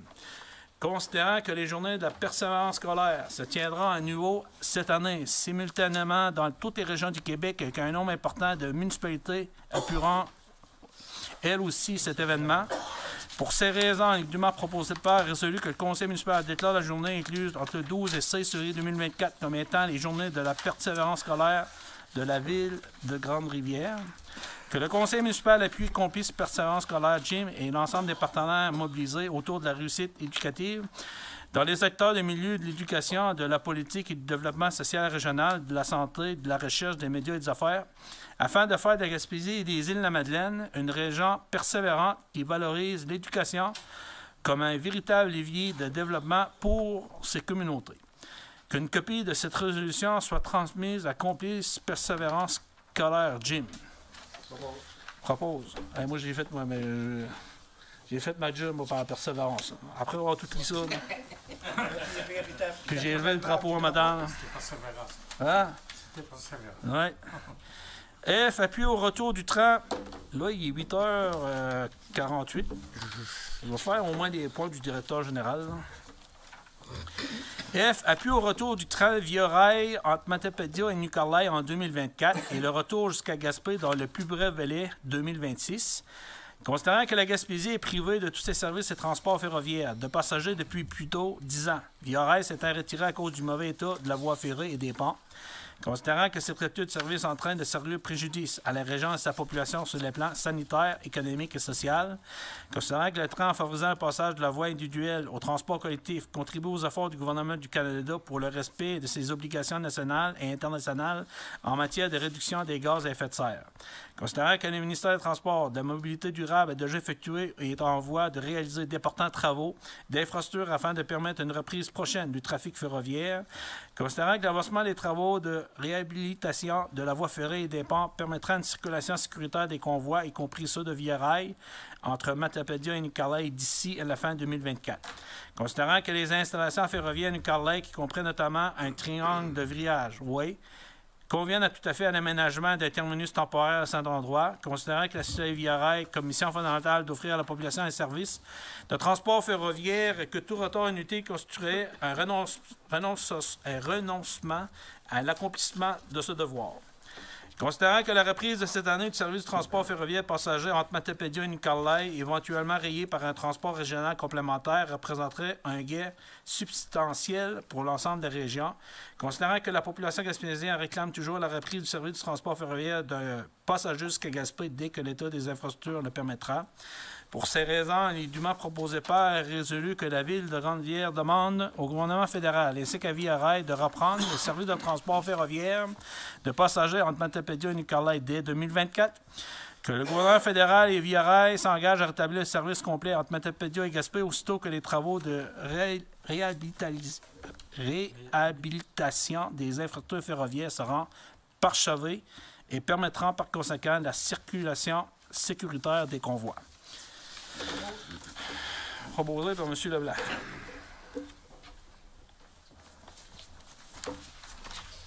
J'ai réaidé la résolution 023-0124 et dûment proposé par résolu que la résolution portant le numéro 03-0124 soit réaidée et remplacée par la résolution numéro qu'on va prendre à soir. 023. Puis le numéro de résolution, c'est la nouvelle résolution, le nouveau numéro de résolution de celle qu'on va passer après ce point-là. Parfait. Ça prendra une proposition. Proposée par M. Briand. H. Renouvellement de la convention d'exploitation MH. Attendu que les parties ont conclu une convention d'exploitation le 2 juillet 1974 relativement à l'ensemble immobilier T62. Grande-Rivière 001 s'est appelé convention. Attendu que le versement de la subvention prévaut au terme de la convention et conséquemment, la convention elle-même doit prendre fin le 31 décembre 2024. Attendu que la mise en œuvre d'un programme temporaire autorisant le financement du déficit d'exploitation de certains ensembles immobiliers du parc d'habitation à louer modique a été approuvé par le gouvernement par décret numéro 1296-2021 adopté le 6 octobre 2021. Attendu que ce programme autorise la société à maintenir en vigueur avec un organisme admissible et pour que chaque ensemble immobilier concerné une convention d'exploitation qui contient substantiellement les mêmes conditions qu'elle est existante au moment de son échéance.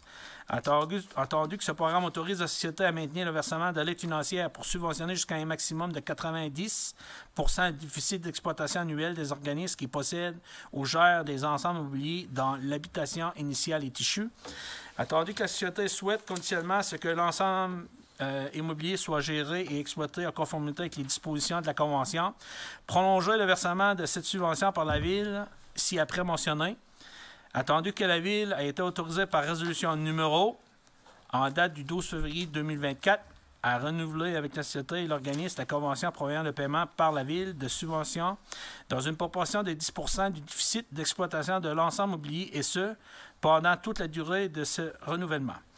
Attendu que les parties désirent confirmer le renouvellement de la Convention, pour ces raisons, il est dûment proposé par résolu que la Convention est renouvelée aux mêmes conditions à partir du 1er janvier 2024 et ce, jusqu'à l'arrivée de la première échéance suivante, le 31 décembre 2024 ou la fin de la durée de vie utile de l'ensemble immobilier tel que déterminé par la société. Ça prendra une proposition. Que l'organisme et la Ville s'engagent à respecter pendant cette durée chacun des termes, obligations et conditions de la Convention. Que le versement de la subvention par la société, qui est limité à cette durée de renouvellement, est conditionnel à ce que l'organisme gère et exploite l'ensemble immobilier en conformité avec les dispositions de la Convention. Ça prendrait une proposition. Vu que c'est l'OMH, ben c'est ça, on va prendre quelqu'un d'autre. On va proposer M. Leblanc. Ça se peut que c'était correct, M. Anderson, mais c'est juste pour pas... elle est assez longue à lire, hein. Ça ne me tente pas de la réinsérer de nouveau. Elle, droit de préemption, mandat notaire, entendu que les avis d'assujettissement au droit de préemption doivent être enregistrés au registre foncier du Québec par un avocat, un notaire ou un appontage géomètre.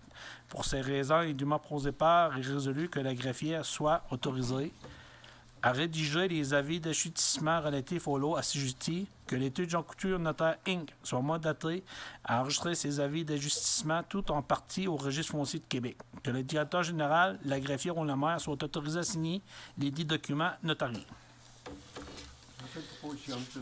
Proposé par M. Carole Moreau.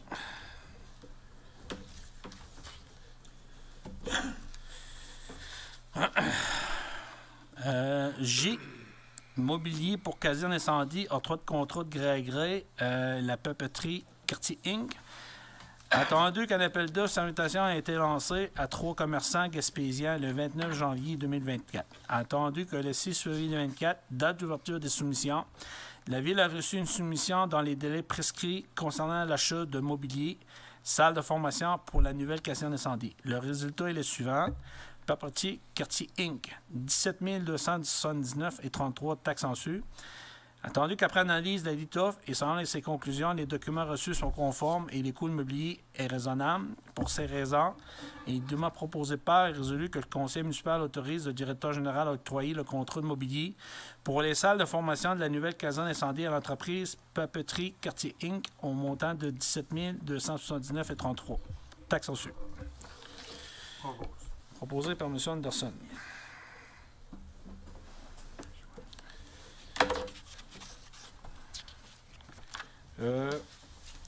Avant de passer à cas, là, vu qu'il est 20h55, normalement, on doit suspendre la séance là, pour aller à la séance publique. Étant donné qu'il n'y a personne, juste avant de revenir, Monsieur Baudin, pour lui juste savoir si le directeur général est... Il est en bouche, je pense. Ça fait un petit bout qu'il est parti. Je veux juste m'assurer que tout est correct.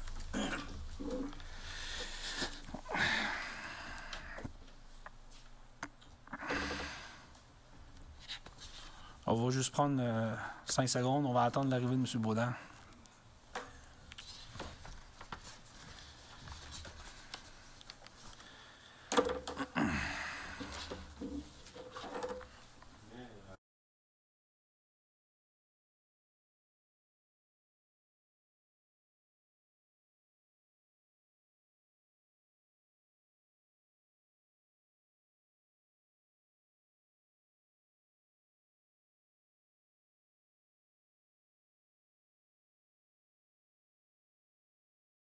Ben, s'il est dehors. Il est pas au centre de bain, Hein? On l'a entendu tout ça. Il doit Ouais. être dehors. Fait qu'on recommence ça. Parfait. KMLELCCFP, programme pour l'élaboration des plans de protection des sources d'eau potable. Demande d'aide financière, autorisation et mandat. Attendu qu'en mars 2022, la firme Pasco Environnement Inc. a déposé le rapport d'analyse de vulnérabilité de la source d'eau potable de la ville de Grande-Rivière. Attendu selon les nouvelles prérogatives du MELCCFP, les municipalités alimentant plus de 500 personnes en eau potable doivent élaborer un plan de protection de ces sources d'eau potable en tenant compte des menaces qui ont été identifiées dans le rapport d'analyse de vulnérabilité. Donc, ça prendrait quelqu'un. Vous finir, excusez. Attendu que pour bénéficier du programme d'aide financière au volet de demande individuelle, la Ville de Grande-Rivière doit manifester par écrit son intérêt de participation au ministère et ce, avant le 31 mars 2024.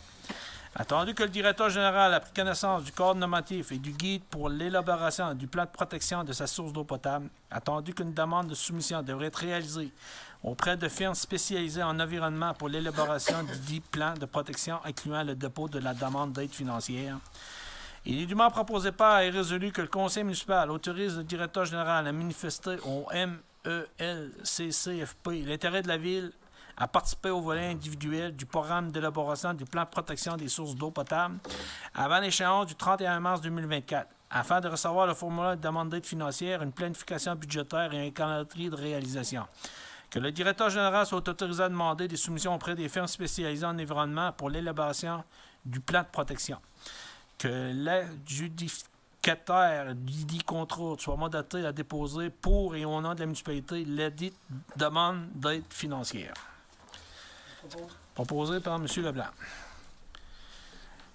URLA Gym, renouvellement d'adhésion dûment proposé par résolu que la Ville de Ranvière renouvelle son adhésion au membership de l'unité régionale loisirs et sports Gaspésie-Île-la-Madeleine et qu'elle s'engage à cet effet une somme de 254 représentant le coût de la cotisation 2024-2025.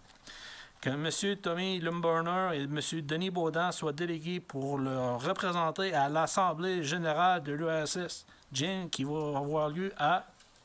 Il n'y a pas de date encore. Actuellement, c'est au mois de juin, seulement. OK. La date n'est pas fixée encore. OK. Ça va se tenir où cette année?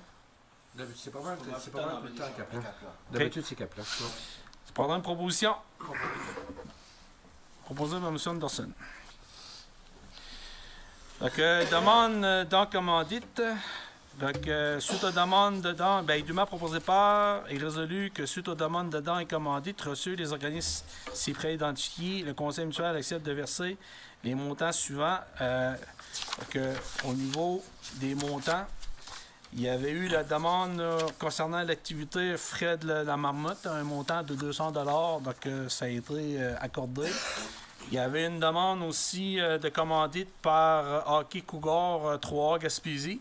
Donc, étant donné qu'on a 2 jeunes, puis généralement, on donne à peu près 50 $ par jeune. Donc, on est allé avec le secteur bronze, là, 100 $. Secondaire littoral guitare, l'an passé, on avait donné un montant de 500 $. Cette année, suite aux résultats, je sais pas si Jean-Denis, tu peux montrer, là... Les images? Ouais.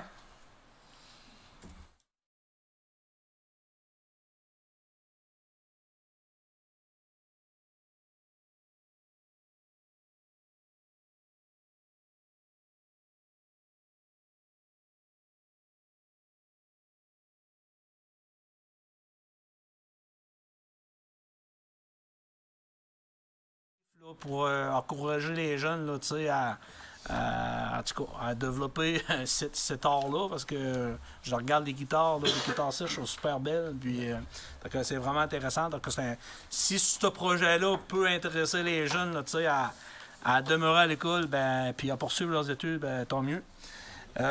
On avait aussi le CFP L'Envol Méritas 2024, donc une demande pour un montant de 250 $, donc, qui a été accordé aussi.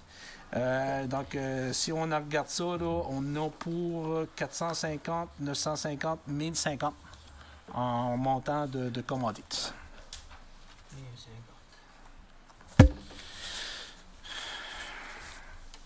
Donc, au niveau de l'urbanisme, demande de dérogation mineure. Hein? Oui, ça prendrait quelqu'un pour proposer. Proposé par M. Briand.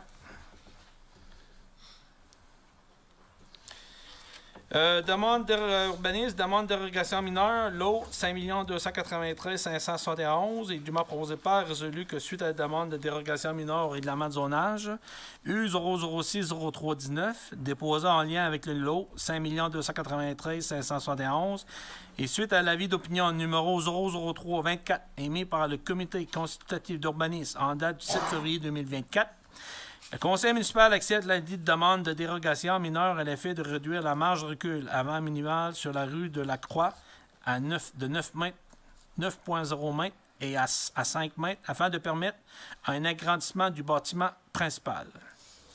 Donc, ça prendrait quelqu'un pour en faire la proposition. Monsieur Baudin, donc est-ce que tout le monde est d'accord avec ça? Oui. Personne ne s'objecte à ça? Parfait. On serait rendu au point 13. Là, je ne sais plus, c'est marqué information, conseil correspondance. Ah, c'est le tour de table des conseillers. Hein? Donc, on serait rendu au tour de table des conseillers. Donc, on pourra débuter avec M. Denis Anderson. Merci, M. le maire. Bonsoir tout le monde. Hier soir, j'ai eu l'occasion d'aller dans un souper à la résidence La Rive. C'était un petit peu la commémoration du 10e anniversaire de la résidence, qui a été ouvert en 2014. En même temps, ça représentait aussi, pour les gens surtout, ça représentait la Saint-Valentin. Je voudrais féliciter M. Minier-Morin, qui est le président des locataires, disons, et son équipe. très belle soirée, bien organisée. Il y avait de la musique. M. Gaston Nicolas était là. Puis, une excellente souper préparée par l'équipe de M. Donald Vachon. Ensuite de ça, un petit retour sur... M. le maire était déjà intervenu là-dessus, soit en partageant des choses. Là. Un petit retour sur la régie intermunicipale. On en a parlé un petit peu en début de soirée, là, que c'est très important de vraiment trier la bonne façon. Qu'est-ce qui va au bac vert, qu'est-ce qui va au bac bleu. Parce que ça occasionne des frais tous les ans, qui augmentent toujours. Automatiquement, bien, c'est toute la population qui en subit les coûts au niveau des taxes et des augmentations qu'on a au niveau de la régie.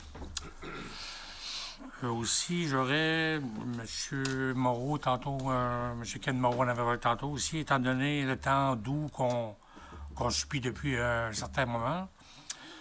Le jour, ça fond quand même assez régulièrement.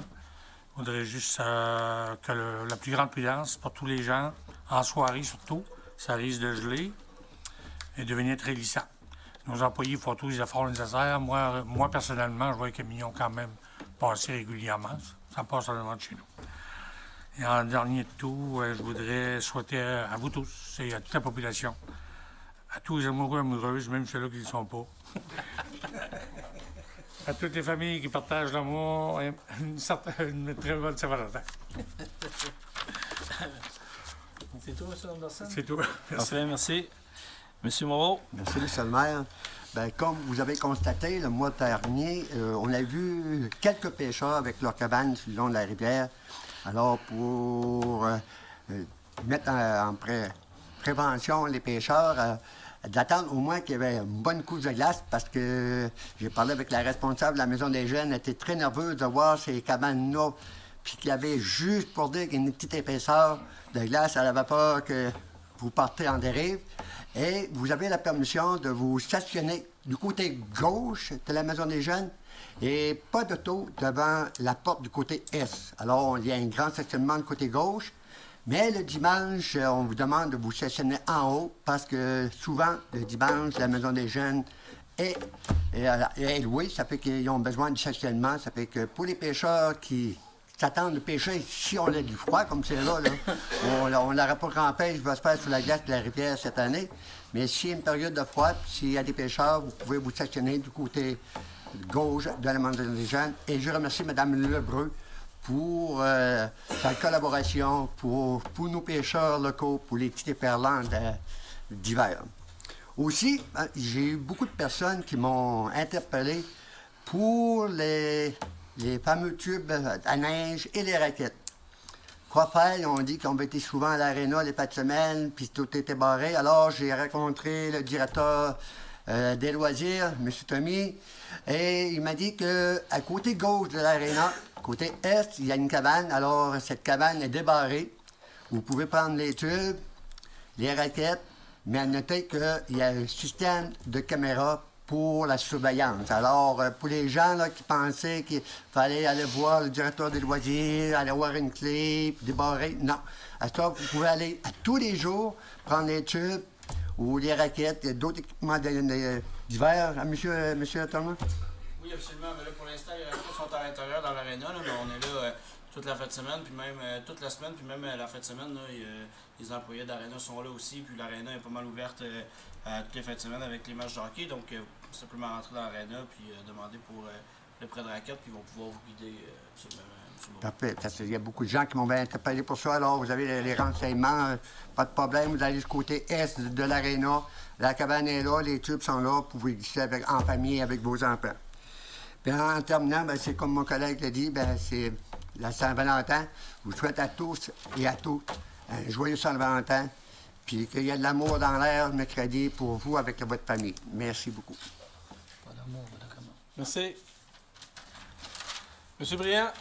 Merci, M. le maire. Bonsoir tout le monde. Un petit mot sur le réseau de développement social du Rocher-de-Percé, dont la synthèse des 3 petites assemblées qui a eu lieu à la fin de l'automne, je dirais au mois de novembre, le 23 novembre, le 30 de novembre et le 7 de décembre. Les 3 conseillers de la ville de Grande-Rivière avaient assisté à ces 3 petites assemblées. Il y avait M. Denis Baudin qui assistait à une des assemblées le 30 de novembre, M. Gaston Leblanc le 7 de décembre et moi-même le 23. Donc, j'avais demandé plus d'explications à cette assemblée-là avec une synthèse. Et la synthèse, je l'ai eue cette semaine. J'ai eu le courriel qui est rentré m'expliquant vraiment que le travail est en train de se faire. Et pour ceux qui avaient aussi besoin d'explications, ils pouvaient aller sur le site du développement social du Rocher-Percé, www.rds-rocherpercé.com. Tout ça pour vous dire que Grande-Rivière était la seule ville représentée durant ces 3 petites assemblées. Aussi, j'aimerais parler, le 25 janvier, il y avait une séance du conseil d'administration du courant culturel qui se tenait au complexe sportif des Jardins de Grande-Rivière. En vue des prochaines élections, une analyse des compétences de chaque membre du CA afin de mieux diriger les responsabilités de chacun et un fichier Excel doit être rempli afin de pouvoir mieux mûrir les réflexions de chacun. En terminant, bien, étant donné que le mot de l'amour a été donné par mes 2 confrères, moi, j'aimerais féliciter les organisateurs du tournoi de Bantam Midget qui a eu lieu il n'y a pas longtemps. Ayant été bénévole au tournoi, j'ai vu des gens sérieux et déterminés à faire de ce tournoi une réussite. Étant donné que j'étais bénévole dans le bon des punitions, j'avais à trouver le meilleur joueur de la partie, mais j'ai été très, très, très chanceux parce que j'y allais pas souvent. Mais le capitaine de chaque équipe, j'étais bien chum avec, puis moi, j'y demandais, donne-moi donc une chance, si tu connais quelqu'un qui... Bien, il me disait, bien là, tu devrais choisir celui-là, puis c'est lui qui t'a choisi. T'as pas tout, monsieur le maire. Parfait, merci. Merci, M. Briand.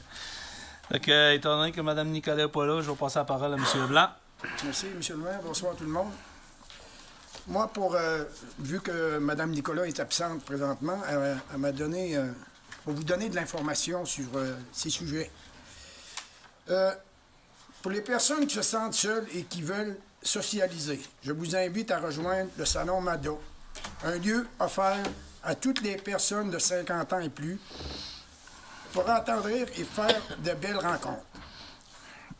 Du 26 janvier 2024 au 31 mai 2024, 18 semaines vont se faire pour le Salon Mado. Les heures, c'est à compter le 13 heures au complexe sportif. On n'a pas marqué les journées. C'est tout à tous les jours, ça? C'est les vendredis. Les vendredis après-midi. À partir de 13h, OK. les vendredis, c'est soit dans la bibliothèque et ou la mezzanine. Bon, puis les exemples d'activités qui a eu lieu à cette place-là, c'est les exercices, jeux de société, jeux de cartes. Et le 27 de février, il va y avoir une visite au centre de tri. Le 23 de février. Le 23 de février, il va y avoir de 1h30 à 2h30 au centre de tri et ils vont informer les gens pour comment placer les choses, le compost. Fait que c'est une bonne information. Et le numérique débutera le vendredi, le 23 février 2024 avec une pré-inscription. Veuillez contacter Mme Monique Doucette dans le 418-385-1557. Et une autre information de Mme Nicolas. Le cycle d'infirmière vous offre des ateliers de couture, crochet, tricot, etc.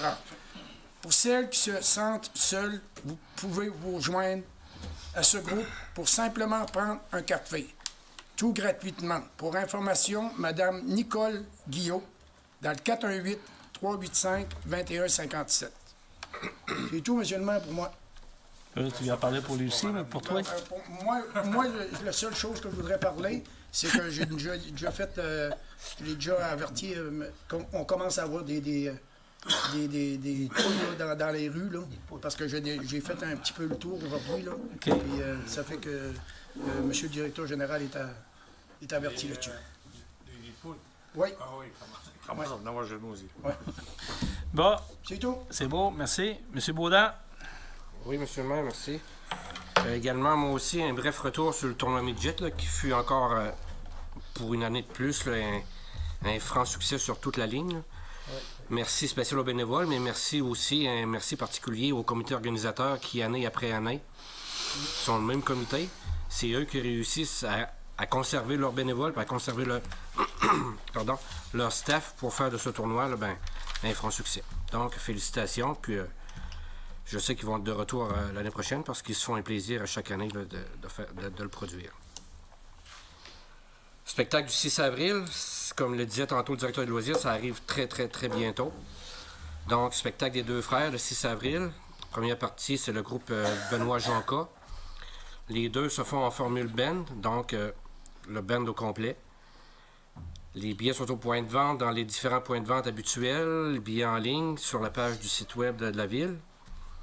Donc, faites vite. Si vous voulez que ça perdure dans le temps, les spectacles du printemps, donc il faut y participer. Alors, le 6 avril, on se donne rendez-vous.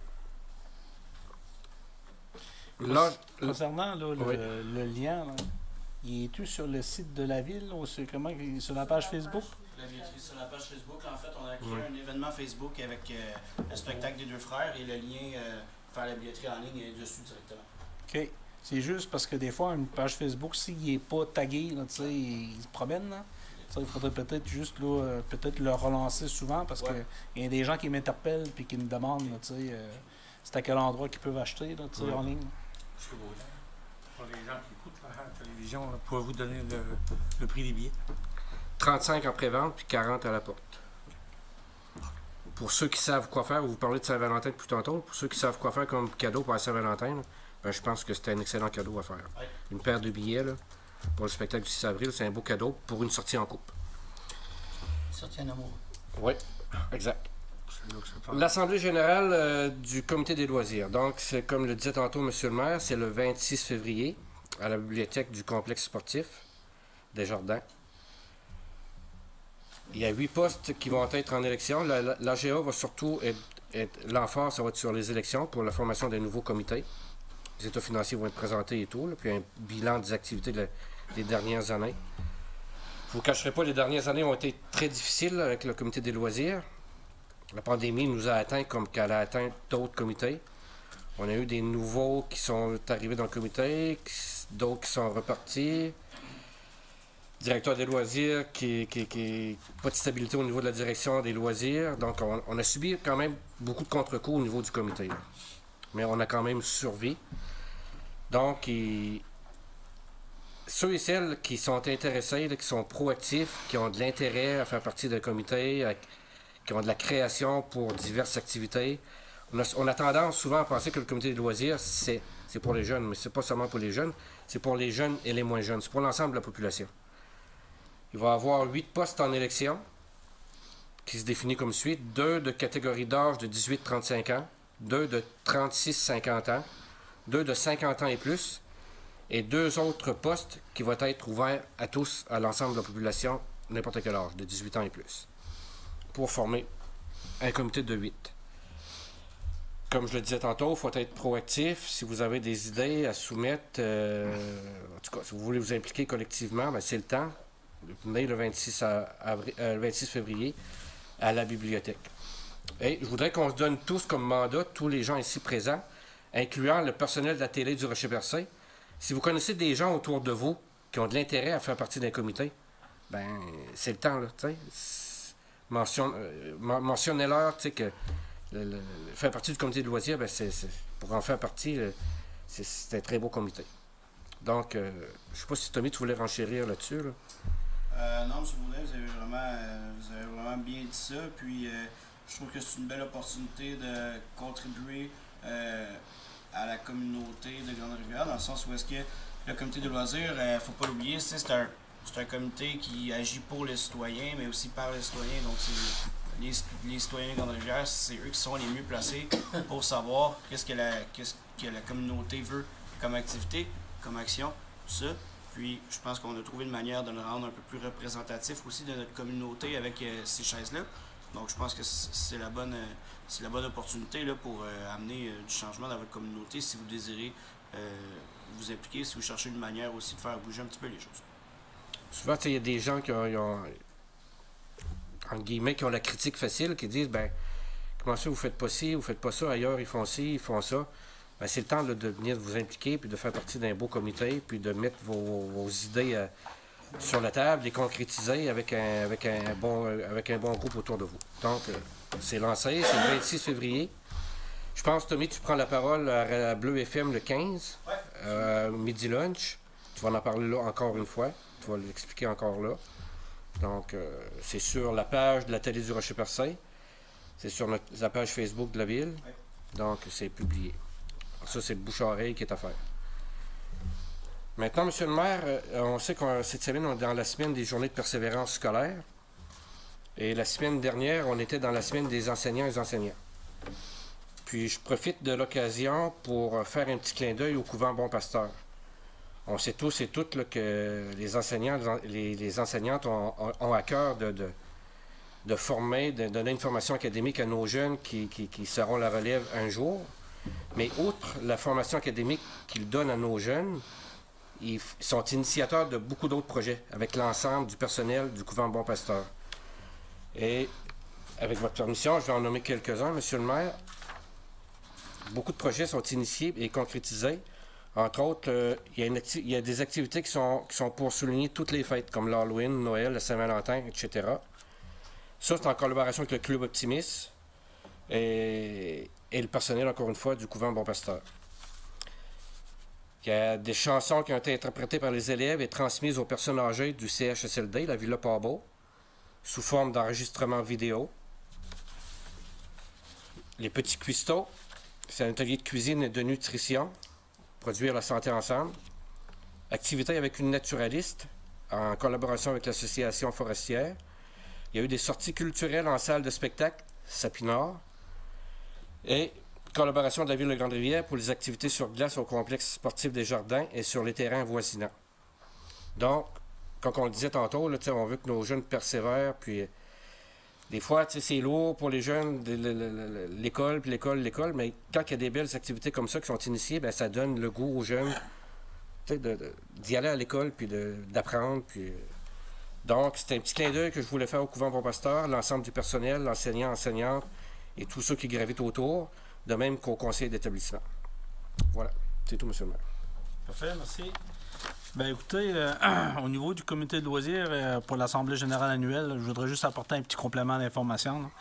Pour la ville de Grande-Rivière, comme vous le savez, tout ce qui concerne là, le plan communautaire, l'organisme dans lequel qu'on interpelle beaucoup, c'est le comité des loisirs. Le comité de loisirs, on le dit, tu sais, le loisir, la communauté, le côté culturel. Donc, d'avoir un peu un plan d'action. Donc, c'est important d'avoir les gens qui s'impliquent au niveau de la gouvernance pour être en mesure d'orienter un peu le conseil municipal, les actions à venir, de s'assurer, de prendre connaissance de l'ensemble des activités. Mais en tant que comité, il doit y avoir des décisions à prendre. Comme vous le mentionnez, oui, il y a des activités qui se passent là, à l'extérieur de la ville de Grande-Rivière, mais que ça se passe dans la MRC Rocher-Percé. Il y a la politique là, régionale de la MRC, la politique sportive qu'on doit en tenir compte. Puis souvent, le comité de loisirs, c'est l'endroit aussi pour former des sous-comités. Exemple, comme le club de marche. Donc, ça prend des gens qui s'impliquent puis qui prennent les leads de ça. Puis c'est intéressant. C'est une façon aussi pour certaines personnes qui ont toujours été impliquées dans leur vie active puis qui le désirent de le faire. Puis il y en a qui sont retraités. Donc, on vous invite là, à participer parce que nous, le volet communautaire est super important. Puis je profiterai de l'occasion aussi, là, avec le MADA, là, le Memento, là, on en parle beaucoup. Mais suite aux dernières démarches, là, je sais que Mme Brigitte Paradis avait été contactée. Le message a été apporté à l'ensemble des organismes. Il y a des organismes maintenant qui inscrivent leurs activités. Puis les gens qui sont inscrits là, sur au Memento, vous recevez là, par message texte là, les activités qu'il peut y avoir au sein de la MRC, puis aussi à Grande-Rivière. Donc, je voulais juste vous dire que je profite du clin d'œil de vous inscrire au Memento, puis on va s'en servir aussi pour rappeler aux gens qu'il va y avoir de l'Assemblée générale, qu'il va y avoir du comité des loisirs sur le Memento. Donc, on a fait le tour de la séance. C'était une grosse séance. On avait l'impression qu'il n'y avait pas beaucoup de points l'autre jour, mais il y avait du contenu pour chacun des points. Donc, il est présentement là, 9h23. Donc, si tout le monde est d'accord, là, on pourra procéder à la levée de la séance. Donc, il lui m'a proposé par résolu qu'étant donné que l'ordre du jour est épuisé, la séance soit levée. Donc, il est 9h23. Ça prendrait quelqu'un pour proposer la levée. Proposé par M. Léopold Briand. Donc là-dessus, je vous souhaite une bonne soirée, une bonne semaine, puis une bonne semaine de persévérance. Puis les hommes, ben, n'oubliez pas que le 14 février, c'est mercredi. Moi, je m'en rappelle tout le temps parce que ma femme, sa fête, c'est le 16 février, c'est 2 jours après. Donc là-dessus, bonne soirée. Merci.